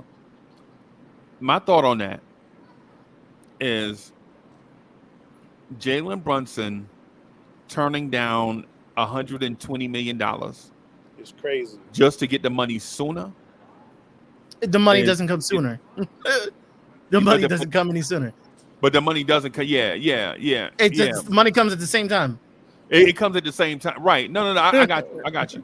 Yeah. I understood. That was the point that I was going to. Right. But okay. All right. So you understood where I was going with it. Yeah, a lot of people are Right. like, oh, he's gonna get it sooner. No, he's getting it at the exact same time. Yeah. At the end of next season, the Yeah. extension kicks in. Yep. Yeah. Right. But my thing is I can't see that man turning down $120 million just so that the Knicks can sign Ish Smith and Daniel Tice to the bench. No, I Right. think I think he's sacrificing for something else to become You want me to tell something you? huge to come. You know what I want? Because- I'm gonna tell you what it is. Okay. It's Mikal Bridges. To me, I think it's going to be the Mikal Bridges trade. If he turns that money down, 7 days later, Mikal Bridges will be a Knick. And I think what you'll see is ESPN laughing that the Knicks overpaid for Mikal Bridges. Oh, they gave up 5 first-round picks and such player.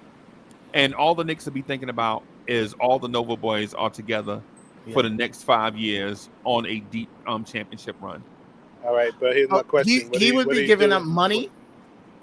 I think he Right. would be giving up money, but he would get so much more power.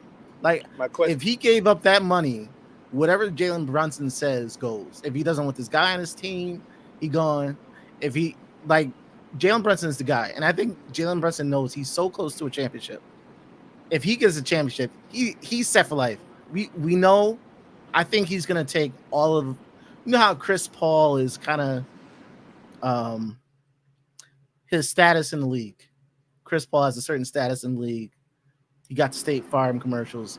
I think Jalen Brunson knows he's the next guy. He's the next guy. He's the next guy. My question for you is, who are you giving up to get him? Bogey. And what else? Jericho Sims, Deuce McBride. Because their salaries are similar. Yeah. Like I was gonna make a video on it, and the only guy I would give him up is for OG. You can have OG. You can maybe have a pick, and if I could take that lesser salary, because he is less salary than OG. I'll take Mikal Bridges. They'll be in a first round pick for Mikal Bridges. Yes. I'm on the other side of that, bro. I think that's the only guy I'd be willing. Let's put it at this: Nets are full of themselves. Like Nets, what their price tag that they put on Mikal Bridges is nonsensical. Like it doesn't compute. It's not. It doesn't compute. You know what the Nets need to do? It doesn't. They need to move. They need to move to Rochester, bro. They need to get the They need to hell change out the of New name. York. You need to change that name. Right. Go to St. Louis. Or maybe Seattle. that should be that should be the Vegas team. Like go. Yeah. Like go. Like get out of here. Right. Yeah. Right. But I think I would definitely do OG. We ain't talking 40 million. We're talking 25 million for Mikal Bridges. I easily give OG in a pick. Easy give OG in the pick. Yeah. Can you explain why? It would lessen the money we give out. Mikal could start. In any other scenario that most people are putting out, Mikal Bridges is off the bench, and Mikal Bridges and Hart would start clashing. Like I don't understand where people are coming with Bridges is starting.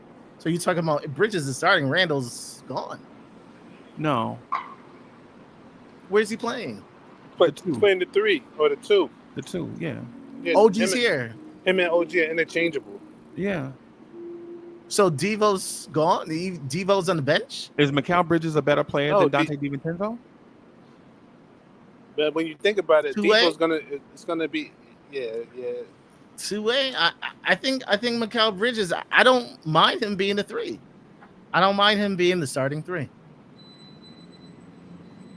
But for what reason? I'm confused about the basketball fit, the basketball reasons. I just don't see how he starts. I don't think he's the starting 2. I don't see him as the starting 2. With that money, he's the starting 2. The money's the only thing that makes him the starting 2. I don't think he's the starting 2. But why? But why though? I don't understand why. I don't. He doesn't give the pop. He doesn't give the pop. Devo. He's not. I don't think he's a volume shooter. But he gives them more defense. They'll choke the life out of a team. No, he gives it defense, but just shooting. I don't see it there.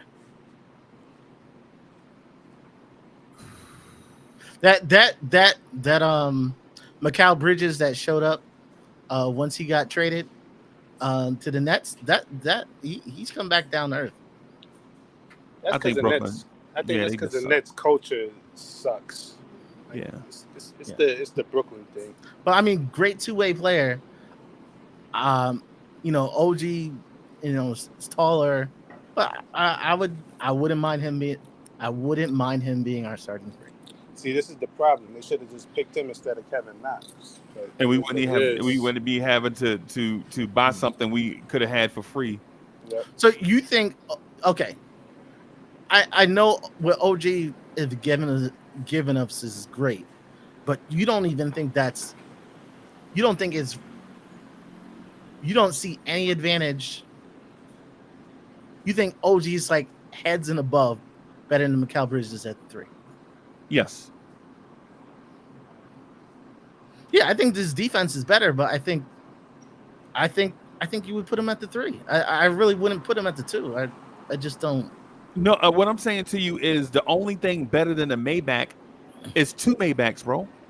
That's what I'm saying. That's what I'm saying to you, right? Right. My thing is our 2 guards, and we spoke to it earlier when y'all were having a discussion about Randall bringing the ball up the floor, right? Remember that? Yeah, two main backs is nice until you have to pay for the maintenance. Well, But hey, you know man. what? But you know what? When you bought it, you were able to afford it. You wouldn't bought it if you couldn't afford it. That's it ain't tricking if you got it, bro. You know what I'm saying? My thing is, my thing is with that kind. I think we're getting into the conversation of being hypocritical, right? Like, I just don't see it shooting. No, hold on. Let me finish my point. Okay. Let me finish my point. Mm-hmm.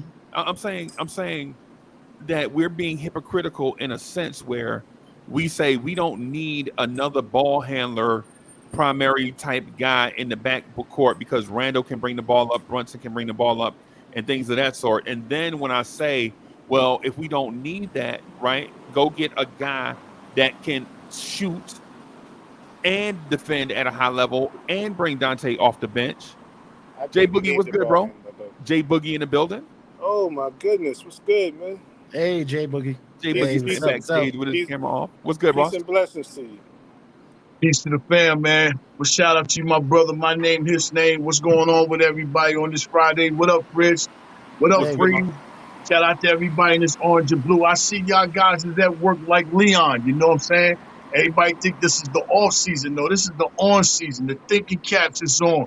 You know what I'm saying? The figuring out what you're gonna do with all these millions and millions of dollars on trades, and if you can make the trade, or you gonna do a signing trade, are you making the right are you bringing the right pieces to this team that can perfectly fit amongst Tom, especially if you're giving him extension. It has to be a Tom type fit. You know what I'm saying? For it to work, no matter what it is, that's if Tom is still going to be here. But y'all guys is talking some real good talk. I like what y'all talking about, you know. The only thing, I hear you talk about Paul George. Paul George is not going nowhere unless he's getting a 4-year, $40 million per year. He's not turning down that $48 million just to walk away. You're going to at least have 4 years for him, $40 million per year, $160 million, maybe 5 year, $200. He's got to have that before he turn down $48 million, you know, because he can just reset right after that, you know. But that $48 million gonna play his part. He might just stay and get asked for a trade this before the deadline. Who knows? But I hear the rumbling about what Philly talking about. If they're talking about, if they bluffing it about OG and all that, about Pascal. I even seen Pascal whispering along for OG, you know what I'm saying, when the season comes to Indiana. I don't know what's going to happen, but I do know we got his rights, and I believe they're going to do whatever they got to do to bring OG back. That's first thing first. You talking about a dude that get you locked down since the count, put your ID in the window, the yard is shut down when he's completely fully healthy. Main thing is to make sure you go get somebody that can play similar to his role, just in case of the injury or anything. But when that guy's on the court, he's a big problem for everybody. And everybody know we beat Indiana if he's still on the court. You know what I mean? But without him on the court, Indiana was just that much better than us. But OG needs to be in New York City. You don't gave up 2 of your young pieces, RJ and IQ, to bring them here. It's not going to look right if you let them walk out the door. You know what I'm saying? It's not going to sit right with the fans. Go ahead, shoot my brother. Yeah, bro. OG's only here for 28 games. They only paying him for 28 games. Right. That's it. That's it. That's it. That's and it. They want to be 16-12 in them games. Mm-hmm. That's right. That's the only record they care about. 16-12. 16 wins. That's all that matters. That's a pretty number. 16 wins. You know what I'm saying? To finish off June. Yep. Yeah, that's the only number. 28 games. That's what they paying OG for. The thing is with the Tom thing, and I get it. I get the Tom Thibodeau thing, right? Get Tom Thibodeau his type players. Well, what I'm gonna say to Tom Thibodeau is Tibbs, look, your reputation for what you used to do in other places kind of crept up this year. right? And I'm not saying that injuries don't occur. Injuries happen, Mhm. right? But what I'm saying is going forward, we're gonna balance this thing out because we don't want you want to win a chip and we want to win a chip, right? So what we're gonna do is balance this thing out. And we know you want your type players, but what I'm telling you is we're gonna add sustainable depth to this roster, right? Because once you get past Jericho Sims, the other dudes on the roster, you don't even know who these dudes are. Charlie Brown and those other guys, those guys are Jalen Brunson age or older and they're development players. Nah, that can't be the way for us no more.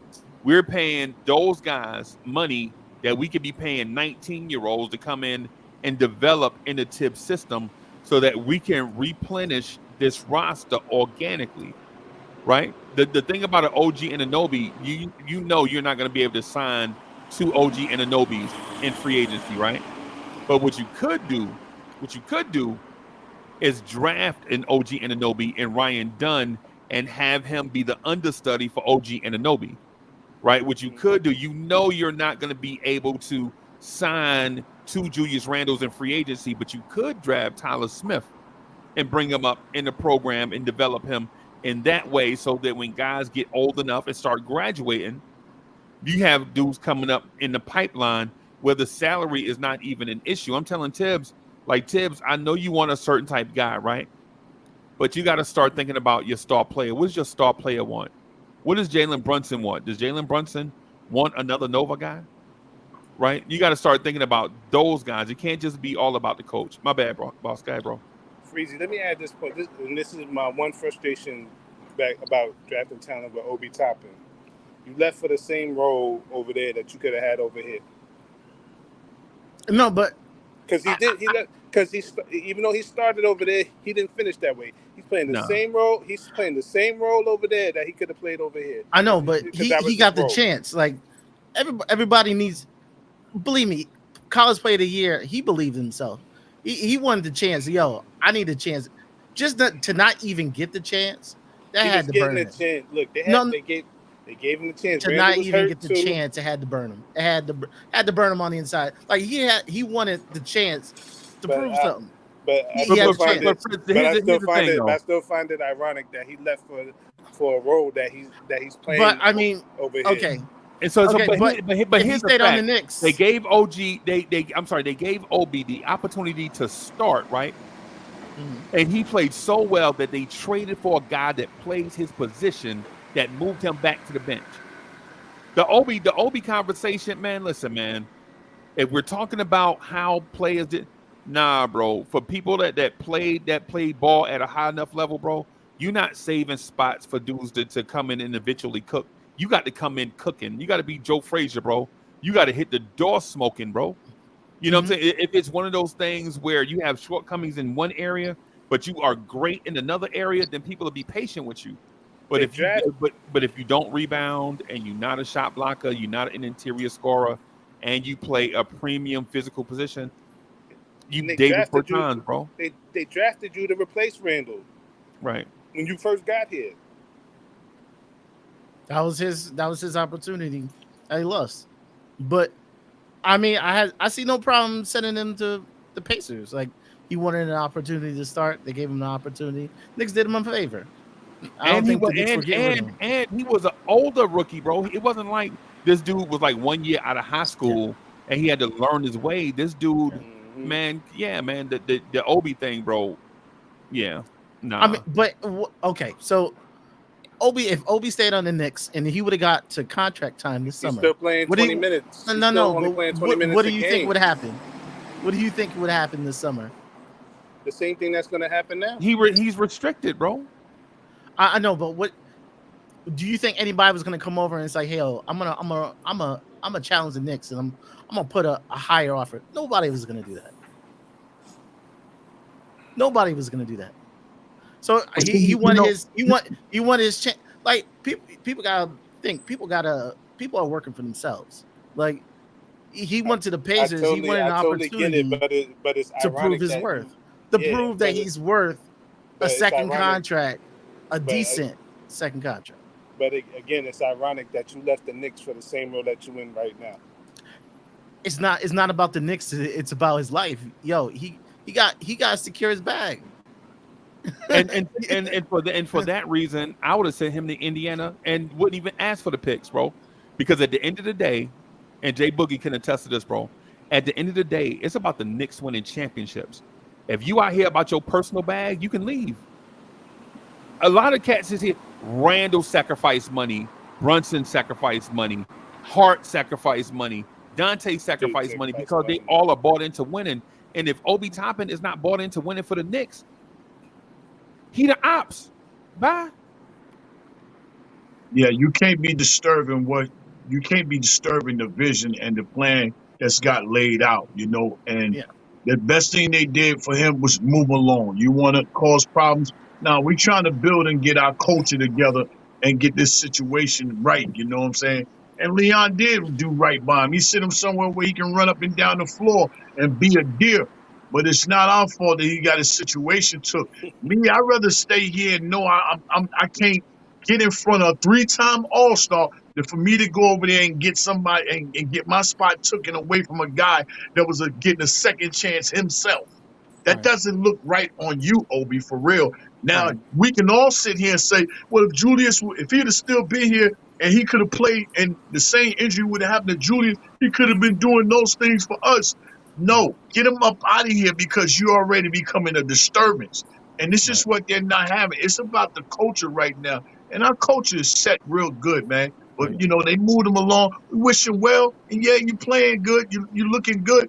But you're still not being able to get defensive stops. You're still not able to get key rebounds. You know what I'm saying? And that is a hinder to what we was doing. Right. Yeah, I don't feel bad for Obi. I think the Knicks did him. I think he's happy for what the Knicks did. Like Leon did him a solid. Leon gave him a solid. He got the start on the Pacers. Like he got the start, and he performed so well that Indiana traded for a dude that they traded for a dude to take his spot. Yeah, be back on the bench, buddy. Yeah, no, but he got an opportunity. I think that's how Leon. I think he's happy that Leon gave him the opportunity. Right. I think people are thinking people are mad. I don't think he's upset. Right. No, it's not about being upset. It's about you left for the same role that you have. It's about the role that you're playing. Like I know, but some people have to see for themselves. Some people have to see for themselves. That's true. Right. I'm not, to be honest with you, I'm not even concerned about Obi because I don't even think he'll ever be back. I think it's gonna be a peculiar fit for him in the NBA now, where in this draft is loaded with dudes that can play Obi Toppin's spot. Yep. I mean, Chief just drafted Tyler Smith. I just took one. Yeah, he just took Tyler Smith at 25 in a weak draft. You know what I'm saying? But going forward though, to the Tom Thibodeau point, it's no disrespect to Tom Thibodeau, right? Because Tibbs wants a certain thing that he feels like he can win. The only thing about it is when you squeeze all the toothpaste out the tube, when there's nothing left, then what are you going to be left with? The thing is, if you're Leon Rose, you understand the strengths and weaknesses of your players, your personnel, your staff, and your coach. And if you understand the strengths and weaknesses of your coach, you won't let your coach get in a position where his weaknesses are exposed. Yeah. And for that reason, I think Leon Rose is going to be smart enough to backfill the roster with durable, young, hungry athletes that can fill in the gaps while this veteran team prepares for the playoffs and championship runs. Yep.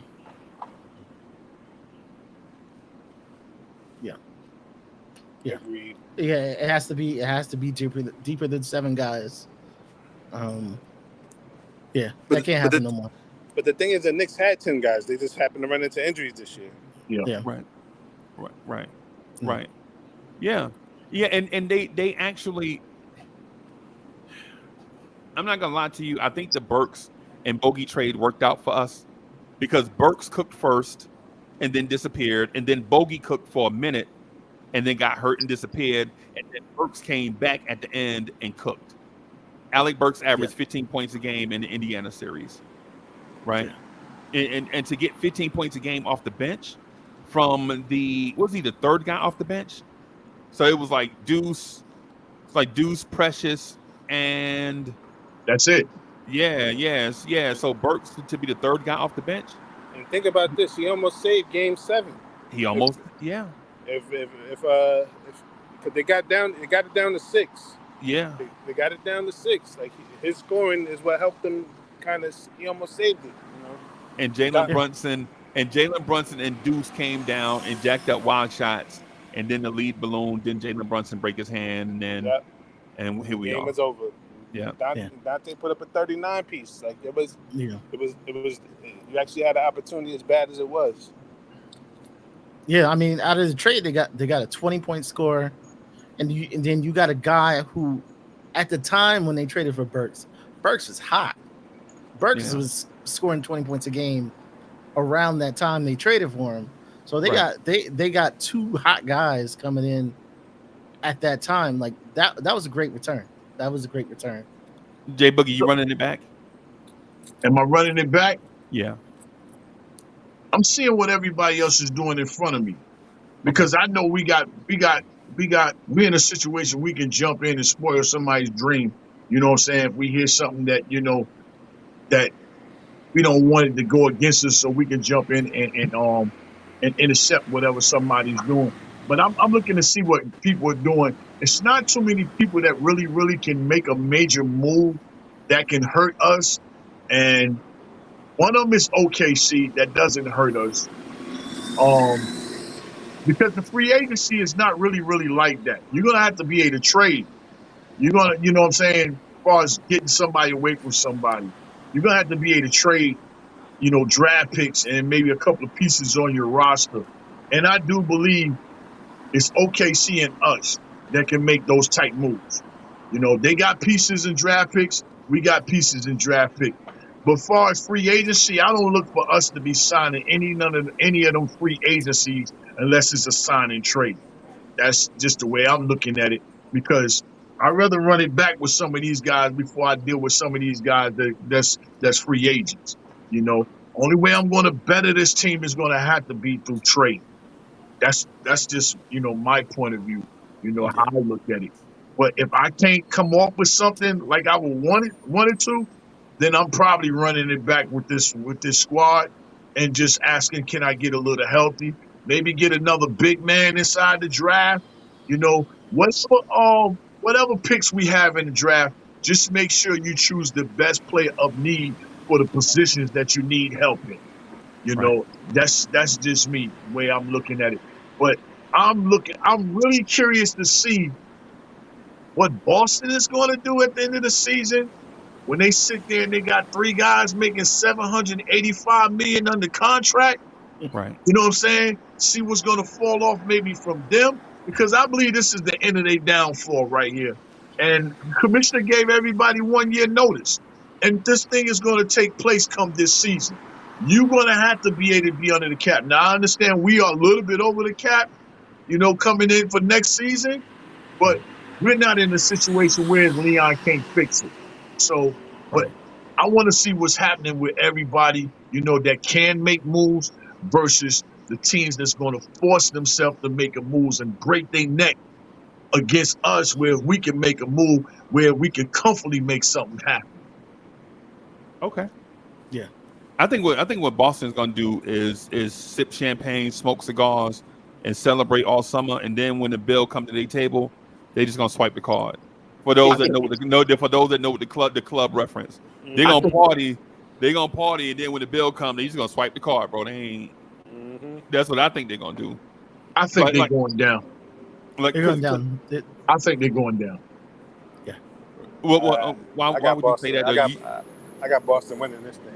Yeah, you think Boston's not gonna win? No, I think they can win it, but their future is very much in doubt. Their future, they have to. Somebody got to go. Somebody got to go, or their 2 best players are under 26. But you can't have a premier backup. You can't have those those high level role players anymore. Like now you're gonna be that 2-headed monster with garbage inside. But check this out, right?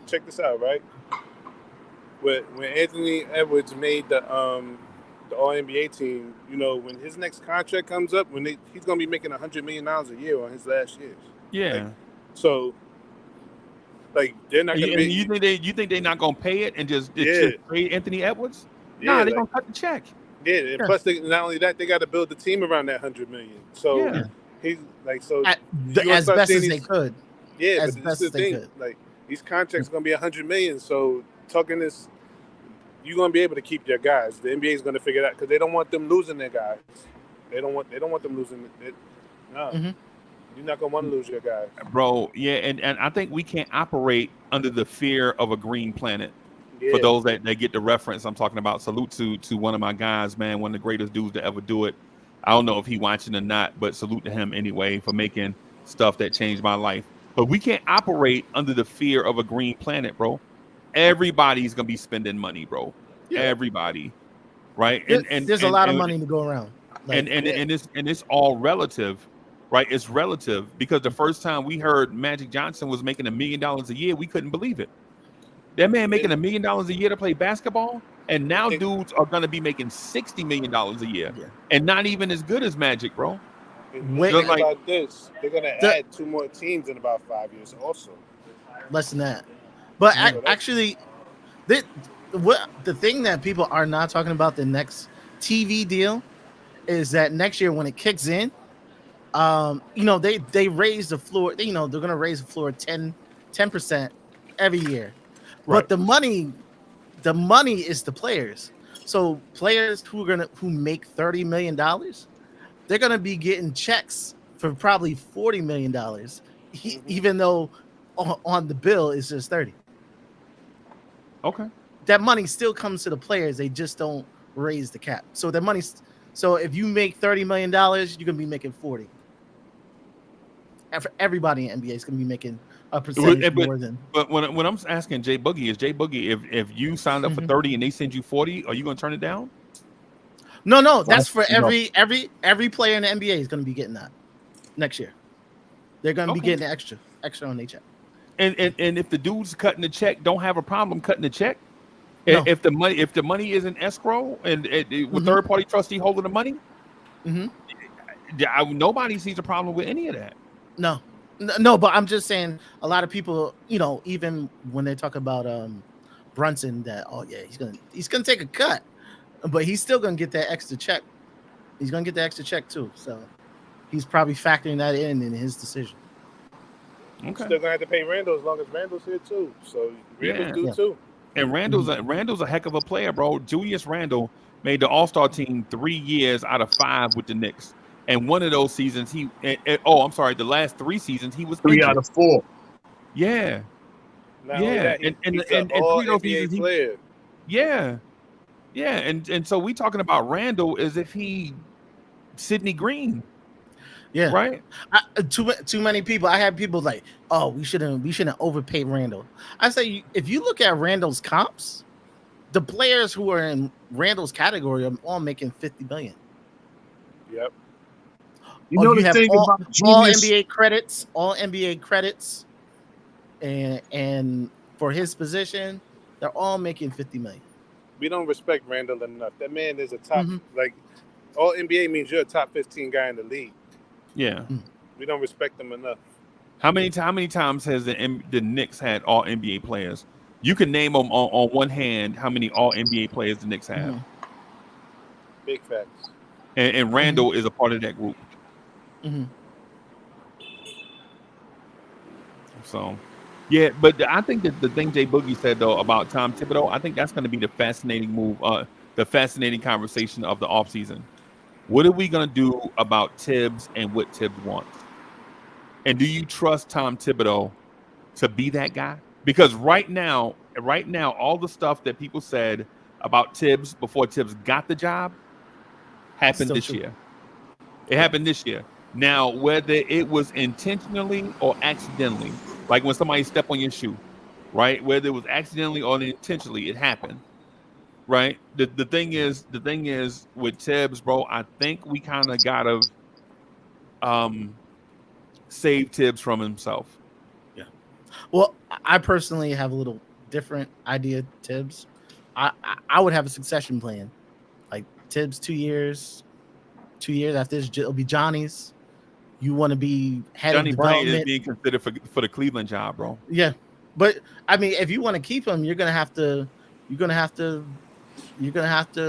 come off something. I think you give two Tibbs 2 years. We're gonna give you 2 years. After that, it's Johnny. Make sure he's in the right spot. We got a spot for you upstairs. If Johnny, you know, I'm thinking about Cleveland myself, and I thought about it the other day when I said it. He might be in position to see what's going on with Cleveland because that's his man. But depending on the extension that Tom gets, if he only gets 2 years, Johnny might not go nowhere. He might just sit right here and wait for this because you figure in 2 years, this year and this season coming in the season after that, that's the biggest free agent crop it is. You know what I'm saying? That's the biggest one it is. So if they're only giving Tom 2 years, if he ain't done it in those 2 years, they're going to move along from Tom. And they're going to start with something new. So why would I want to just get up and leave when I could stay right here as the understudy and I'm next on deck, you know what I'm saying, to have first option for this job just to go somewhere, whereas I don't even know if it's going to work out. So I don't think. I know, but I'm of the mind of you tell Johnny the job is yours in 2 years. But job is yours. Chris, the thing is with a 2 year, it's not in 2 years, it's in 3 years. Because next year he's under contract for next year. You extend them 2 more, that's 3 years. So now you're pay him for 3. Pay him for 3. If I was Johnny, I would stay because I don't trust Donovan. Yeah, let me finish my point. I want to add a point though, just real quick to that. Just real quick. Mind you, when you extend him for, Tibbs will be here for 3 years, right? And that man takes over after the end of that 3rd year. Johnny Bryant will be taking over a Tom Thibodeau team with all Tibbs types of players. Yeah. So now he waited 3 years and then he got to make the team into what he wants. Is that worth waiting when you could just leave and create a team in your own image right away? But I mean, he's of the Tibbs tree, and he has to know going in. We want you to take what Tibbs did, the leftovers, holdovers. Not just the people. I mean, we want you to take what we love from Tibbs and add it to what you know. Mm-hmm. And we know what works in New York. I'm not taking that job. No, because Donovan's not staying. He's going to take the money and he's going to leave. Oh, no, I wouldn't go to Cleveland. I'd stay in New York. It's in his best interest to stay. I mean, Cleveland just fired a coach. They had no business being fired. I mean, that's another reason why I wouldn't, because what you're going to do when you go over there and Donovan's like, all right, I've been here for a year. Yeah, y'all pay me this $208 million, but I'm not staying in Cleveland. I ain't want to. I'm only here to get my contract, Bickerstaff, bro. But JB Bickerstaff is not. You know how there's levels to coaching. JB Bickerstaff was a rebuilding coach. Take a team out of the lottery, develop these players and get them to a certain level. And generally, when you get to that point, you get fired, and they bring in a guy that's a playoff coach. And then a playoff coach gets them to that level of sustainable winning in the playoffs, treating guys like professionals. It's no longer the college atmosphere. It's no longer the coach tell you when to eat, when to sleep, when to drink. Nah, now you professionals. And then if he can't get you over the hump, but who's available? Like that, when they fired him, there's nobody available. What do you mean? I mean, when they just fired him, and there were no obvious names like, yo, that's an upgrade. Right. But it happens, bro. Steven Silas is out in Houston. The Wes Unseld is out in Washington. Those dudes that do the rebuild, Borrega in Charlotte, bro. These dudes, bro, that do the rebuild, bro, they don't stay in that because they are it's like me. It's like me being a double time rapper. When I get on the beat, I rap double time. But I'm trying to do a verse with Luda. Luda ain't trying to do that. You know what I'm saying? Luda gonna slow the beat all the way down, bro, so you can hear every word he's saying. right? Mhm. You know what I'm saying? It's like you might be able to put Buster and Luda on a track occasionally, but there ain't gonna be no group. It's just not a fit. You know what I'm saying? It's you know what I'm saying. So the point that I'm getting at is I love Tim's, right, and I can wear Tim's with anything, but I don't wear Tim's with everything, right? That's the reason why JB Bickerstaff is out, because he's a rebuilding young guy coach, and some team out there that needs a rebuilding young guy coach, JB Bickerstaff is going to be at the top of their list. But this Cleveland team was upset they lost to us last year, right? And they real upset that they lost to Indiana this year, right? That's why JB Bickerstaff is out. Now Because they lost to Boston this I year. mean, I'm sorry, Boston. I'm sorry, Boston. Yeah, Yeah, and that's just, to me, man, that's just a total straight crash by that organization. I'm not And gonna Spider just was get out rid. too. Yeah, I'm not Mhm. gonna get rid of a guy, and I don't have two all-stars, and I'm playing against purposely the best team it is in the league. right. That Exactly. just was a crash move by them. You Yeah, know what I'm saying? that's a And yeah. I believe Donovan don't like it, but they trying to switch the narrative and act like it's him and Donovan didn't get along. Of course, they do things like that. You know, when they make a mistake, they try to switch it over and try to make it look like it was something different. But they crash with that because, like you just said, there's no coach for them to go out there and get, and those guys don't need to be developed. They do need a playoff coach, but where are you going to get one at?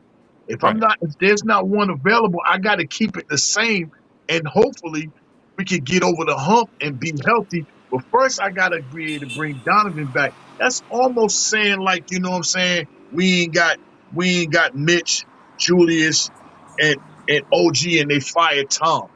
You know what I mean? And use Tom for the excuse why we lost. Yeah, that ain't No, right. that ain't right. So, some I wouldn't mind seeing somebody like Bickerstaff over here on our bench. Cause Yeah, but for real, we need to develop our coaching staffs over here on the bench. We got a bunch of dudes that's just laptop reading and all that, man. yeah. We need somebody that did X's and O's, bring some type of offense. Because when he brought Tibbs here, and most coaches when they go somewhere, they bring their own thing. He didn't bring nobody. Leon handpicked that whole thing when he got Woody, and when he got what's his name that went to Indiana. He picked that whole Kenny Payne. situation. Yeah, he handpicked that. You know what I'm saying? In reference to, like, if it don't work out with Tom, then I could go here. But when they left, so did the offense went out the door. So did the conversation dealing with Julius and all that. These guys that we got over here, I really don't want to see Hey, yes, man, bro. another year. Othell Hellerton, he chewing all the bubble gum it is and out of the stores. I need you to put some work in. He ain't talking to Aaron saying Brooks. nothing. We Yeah, need some help on our bench, man. right. Mhm. But Tom Thibodeau, he thinks he has all the answers. So that I don't know what goes on behind the scenes, but how much influence do they really have? So The one thing I do know about Tibbs is that he's going to give you the best game plan possible for you to win the game. mhm. Yeah. That's all he cares about, and that's everybody says he's the most prepared coach in the league for winning that game. So, and that's why he always says the game is going to tell you what to do. I've given you everything that you've needed. You just got to go out there and execute. Y'all know who I've been wanting. Y'all know who I've been wanting forever, man. It's a dude named Brett Brown. He from Long Island. He used to coach the Sixers. He coached the Sixers out of the remember Trust the Process? Mhm. Remember when Brett Brown was on San Antonio bench, and then they plucked him to do the Sixers rebuild, but they didn't tell him that they were gonna tank and rebuild, and he's sitting over there like, bro, I left San Antonio for this right here. I thought we was gonna legit be trying to build something, and as soon as he get there, they tearing it down. Joel Embiid missing 3 straight seasons with a foot injury. Ben Simmons missed his rookie year. Markelle Fultz missed his rookie year. All this type stuff, and Brett Brown taking all those L's on his record. He can't even teach guys because guys not healthy enough to play, right? But if you're talking about a heir apparent, a successor, I think Brett Brown is probably the successor to Popovich. But I would love to see Brett Brown here. And he from Fritz, where he from? He from Brentwood? I didn't look. He from Long Island, bro. But basically what I'm saying is when I go to the games, when I go to the games, it'd be a lot of dudes that don't say nothing to Tom except Johnny Bryant. Mhm. Right, that's it. Johnny Bryant, the only dude that'll say something to Tibbs.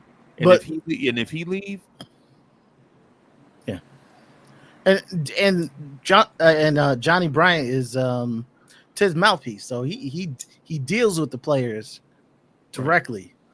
Like so like Johnny Bryant, he has a lot to do with our team. Like he deals with the players directly more than Tom.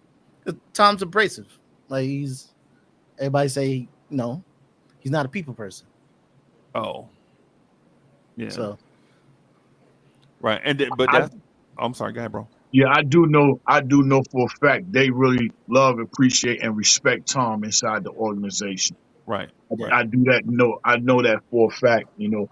I got yeah. an unreleased song saying that I'm Tommy T. That's Coach Tib. I'm Tommy T in the hook. And when I presented it to them, they liked the song, but they wanted me to change it because they they look at him as coach. That's what they call him inside the organization. They Mhm. call him coach first. And that's out of respect, you know what I'm saying, as far as them amongst in the organization and everything. But they really love and appreciate Tom. And to me personally, I hated to see him get the roster how he wanted the roster, and then we came with injuries. That's the only thing that really slowed this slugfest fight with the Boston Celtics was injuries. Because God knows if we're fully healthy right now, and Porzingis won't there right now, right. but I don't want to continue on wishing on that. Um, Congratulations to Indiana. But I'm going to say one more thing and I'm going to mute, you know what I'm saying? Because I know you about ready to wrap it up especially when my man was talking about, when he was talking about Brunson. I do feel as Brunson is going to take a pay cut because Brunson feels like he has to prove himself by championship. And that's what's going to make him stand above a lot of players. The league don't even look at Brunson like that. And it's so sad to see this guy have really, to me, I thought, me personally, he had the best season in the Eastern Conference out of anybody. Okay. You supposed to easily either took Tatum, and I understand if you ain't take Tatum or Giannis, more importantly, Giannis, off that number one team and put Brunson there. But you split him to the number two team. You know what I'm saying? Some fans might accept that. Me, Jay Boogie, personally, I don't. Because I feel like he was better than that. And then I flip it down to whereas when we was a we was a 6 seed, and Philly was in the 2nd seed, and then B got hurt, and we lost 3 starters, and Maxey lost that number 2 spot, and Brunson went up there and got it.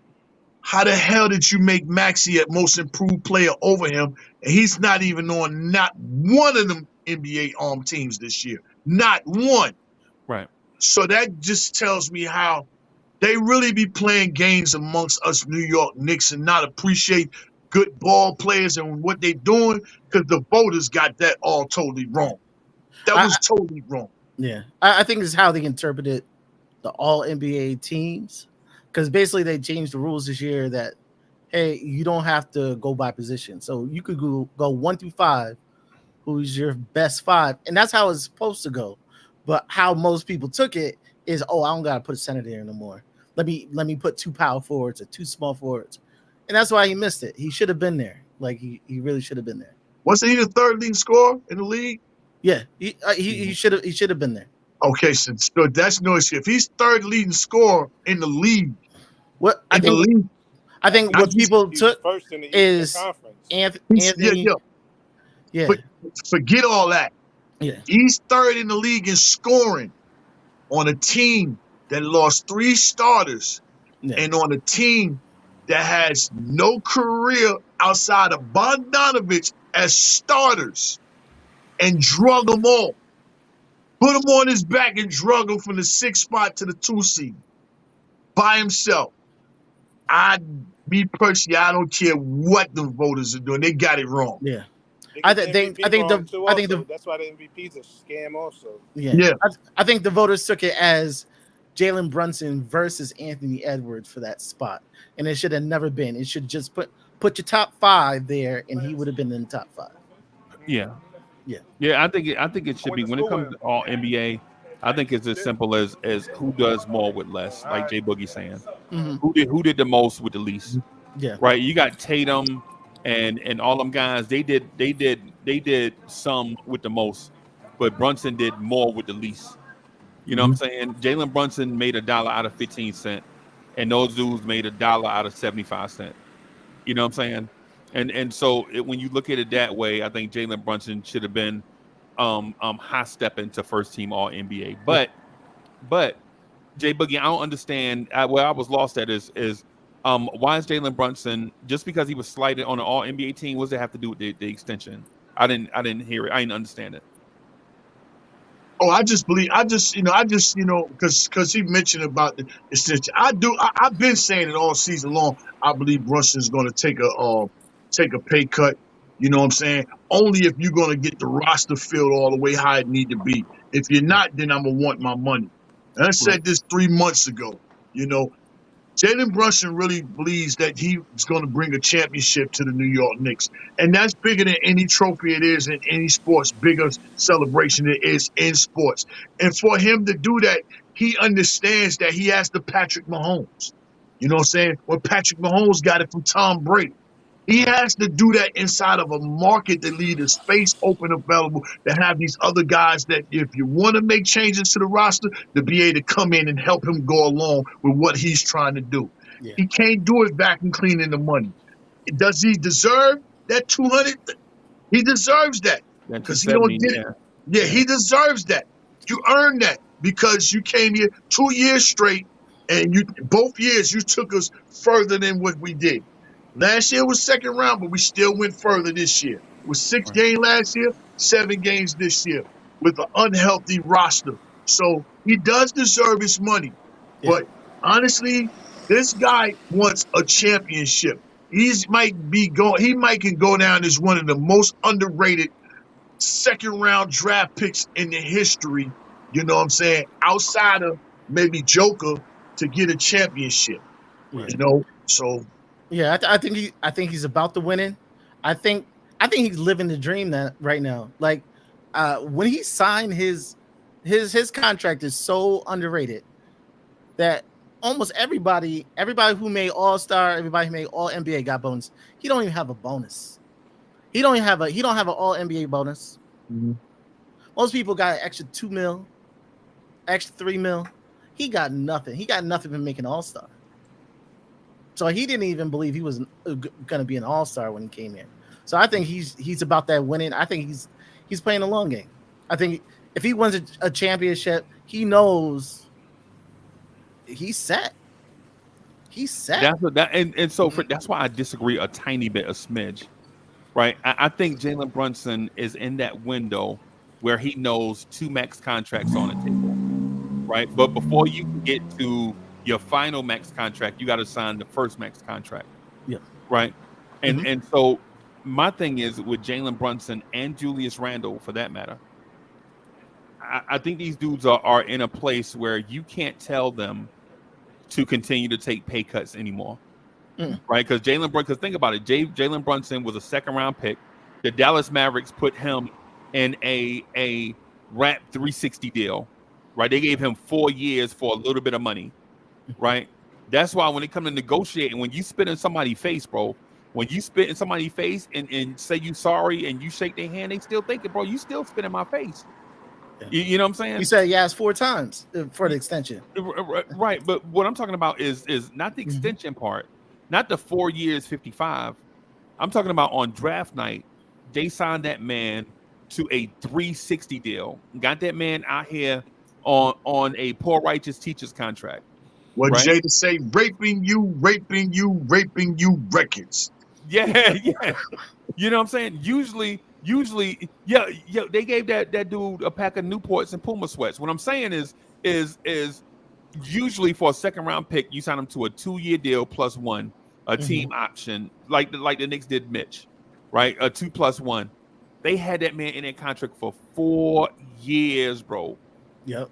making minimum money, right? And then when it was time for him to be extension eligible, they was like, yeah, we got it. I know 4 years, 55, man, 11 mil, 12 mil a year sound like a lot for you, Jalen. Let's see you keep doing it. Let's see more. Let's see more. Mhm. And then the summer comes, they're like, yo, test the market and get back with us. They're not even like, yo, we see what you did. So yo, we gonna set the market for you. They're like, yo, go check out what the Bulls and the Knicks gonna do, bro, and we'll match it. Yeah. Didn't Right? they pay somebody else first before Yeah. Didn't they get like Finney Smith or somebody else some more money before they even? Yeah. No, And It was then But he like said it he was, was done. He was done yeah, the yeah, January that's right. It before was that. yeah, it was that. It He was said the he was James done. season. It He was said the he was James- done the January before that when they didn't give it to him. Yeah, And then they the paid Knicks are somebody at the already, same but the time. Knicks Remember, already they had the giving him option. looks. Remember, but they my had that. point, Yeah. They had 2 guys up for their contract, and they paid the other guy first. Whoever it yeah, was, they I paid the other forget guy who it first. was. Yeah, and And, at that and- point, he knew he was done. but the- Dallas also but was going to try to flip him at the same time. Remember that Dallas was dangling him out there too. yeah. So I Yeah. mean, they wasn't even like committed to him. They were like, "Oh, we might flip him for somebody at the deadline." Like they was really not looking long term. But the point that I was getting at with the always be slighted in the contract talks, Yeah. when is Jalen Brunson get ready? When can Jalen Brunson go to the table and negotiate on his terms? But Right his next contract, now he can go to the table and be like, yo, I proved it in high school, I proved it in college, I was a second round pick in the NBA, I proved it in the NBA, I worked through all these deals, I'm always slighted. Every time I turn around, I'm snubbed as an all-star starter, I'm snubbed all NBA, and then now when it comes to contracts and stuff, y'all want me to snub myself right here?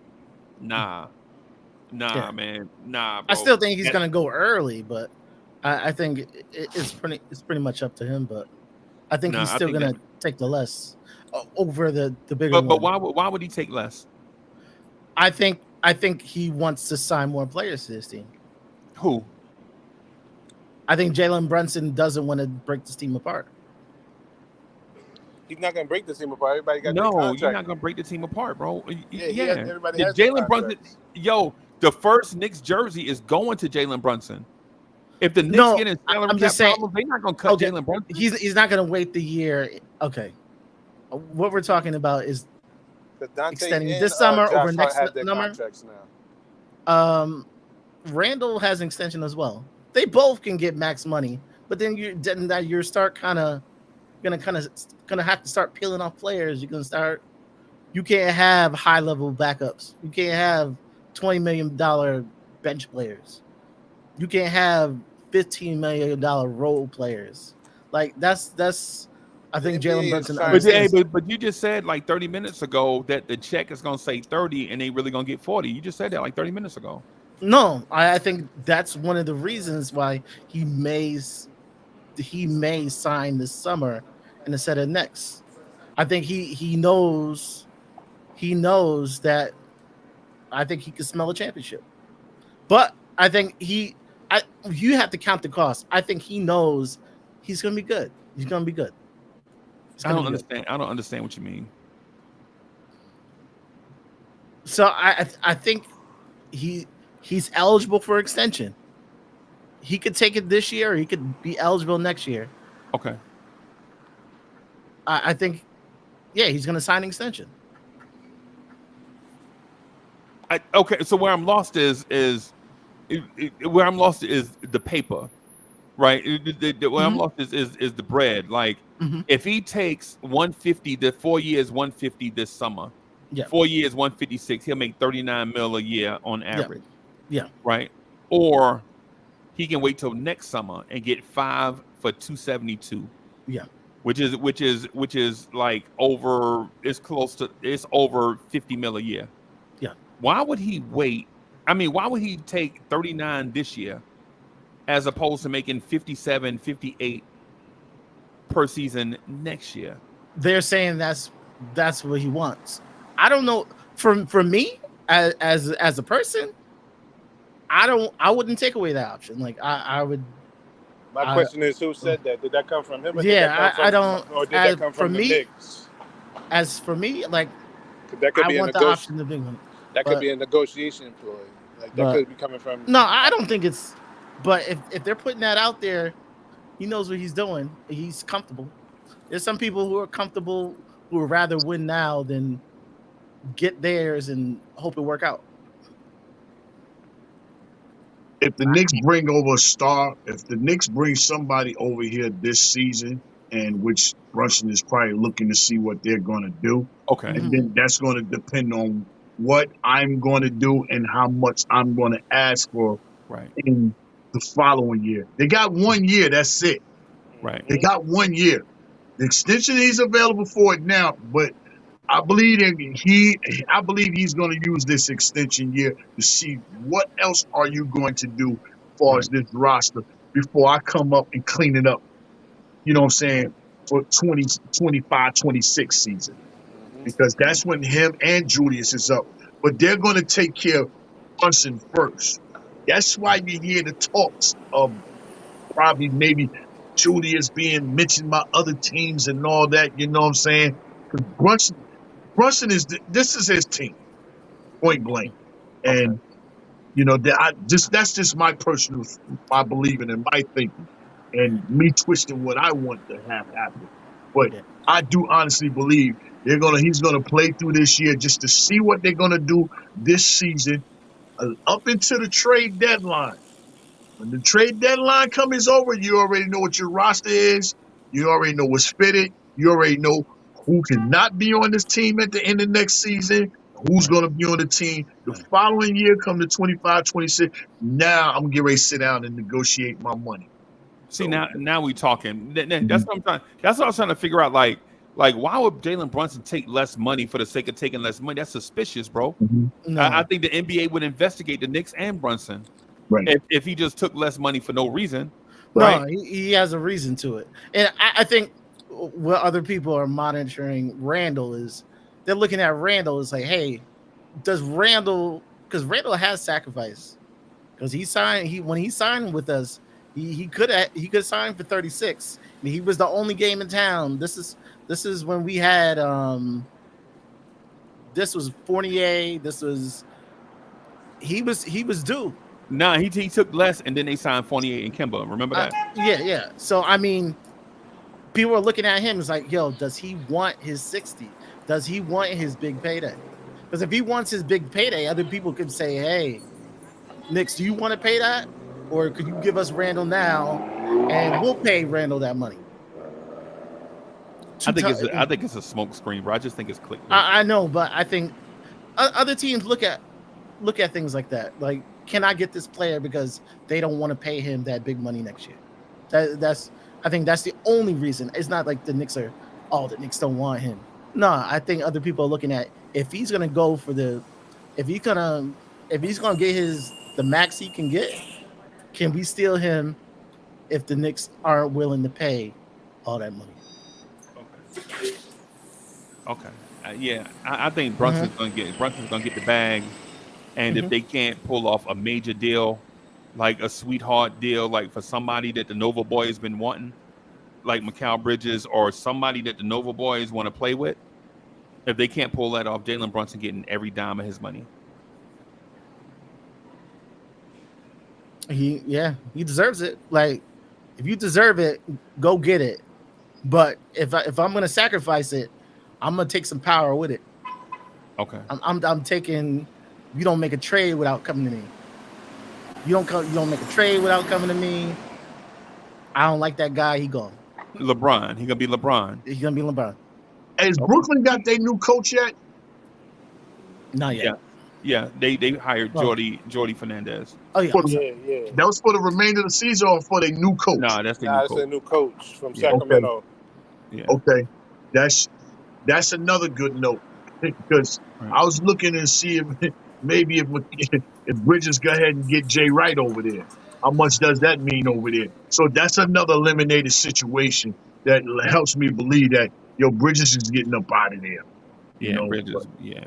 I'm getting ready to go, Freezy, but I wanted to tell you, my brother, because I have to tell you this every year. You know what I'm saying? for long as we've been rocking. Shout out to you for another great season, my guy. For everything that you done across the podcast table. You know what I'm saying? The guys that you don't put in position to make names for themselves. Always rocking your show. You know what I'm saying? For marathon parts of the days. Always coming up with other shows and creations. You know what I'm saying? To give Right. other people light and shine. You know what I'm saying? For their for their for their content can spread out, man. Yo, thank you, my brother, for Thank everything you. you do. Thank you for playing all J Boogie music. You know what I'm saying? Thank you for you being my friend. You know what I'm saying? Being No able to doubt. talk to you on the phone. And when we talk on the phone, it's not about basketball, it's about life, real life situations. I Right. just wanted to let you know, my brother, I appreciate you and I'm a fan of you. And thank you for the doors and opportunity that you open up for Jay Boogie. And I'm gonna speak along amongst a lot of other people too. But just want to say thank you, man, for being there for us. You know what I'm saying, and giving us a living room for us to sit.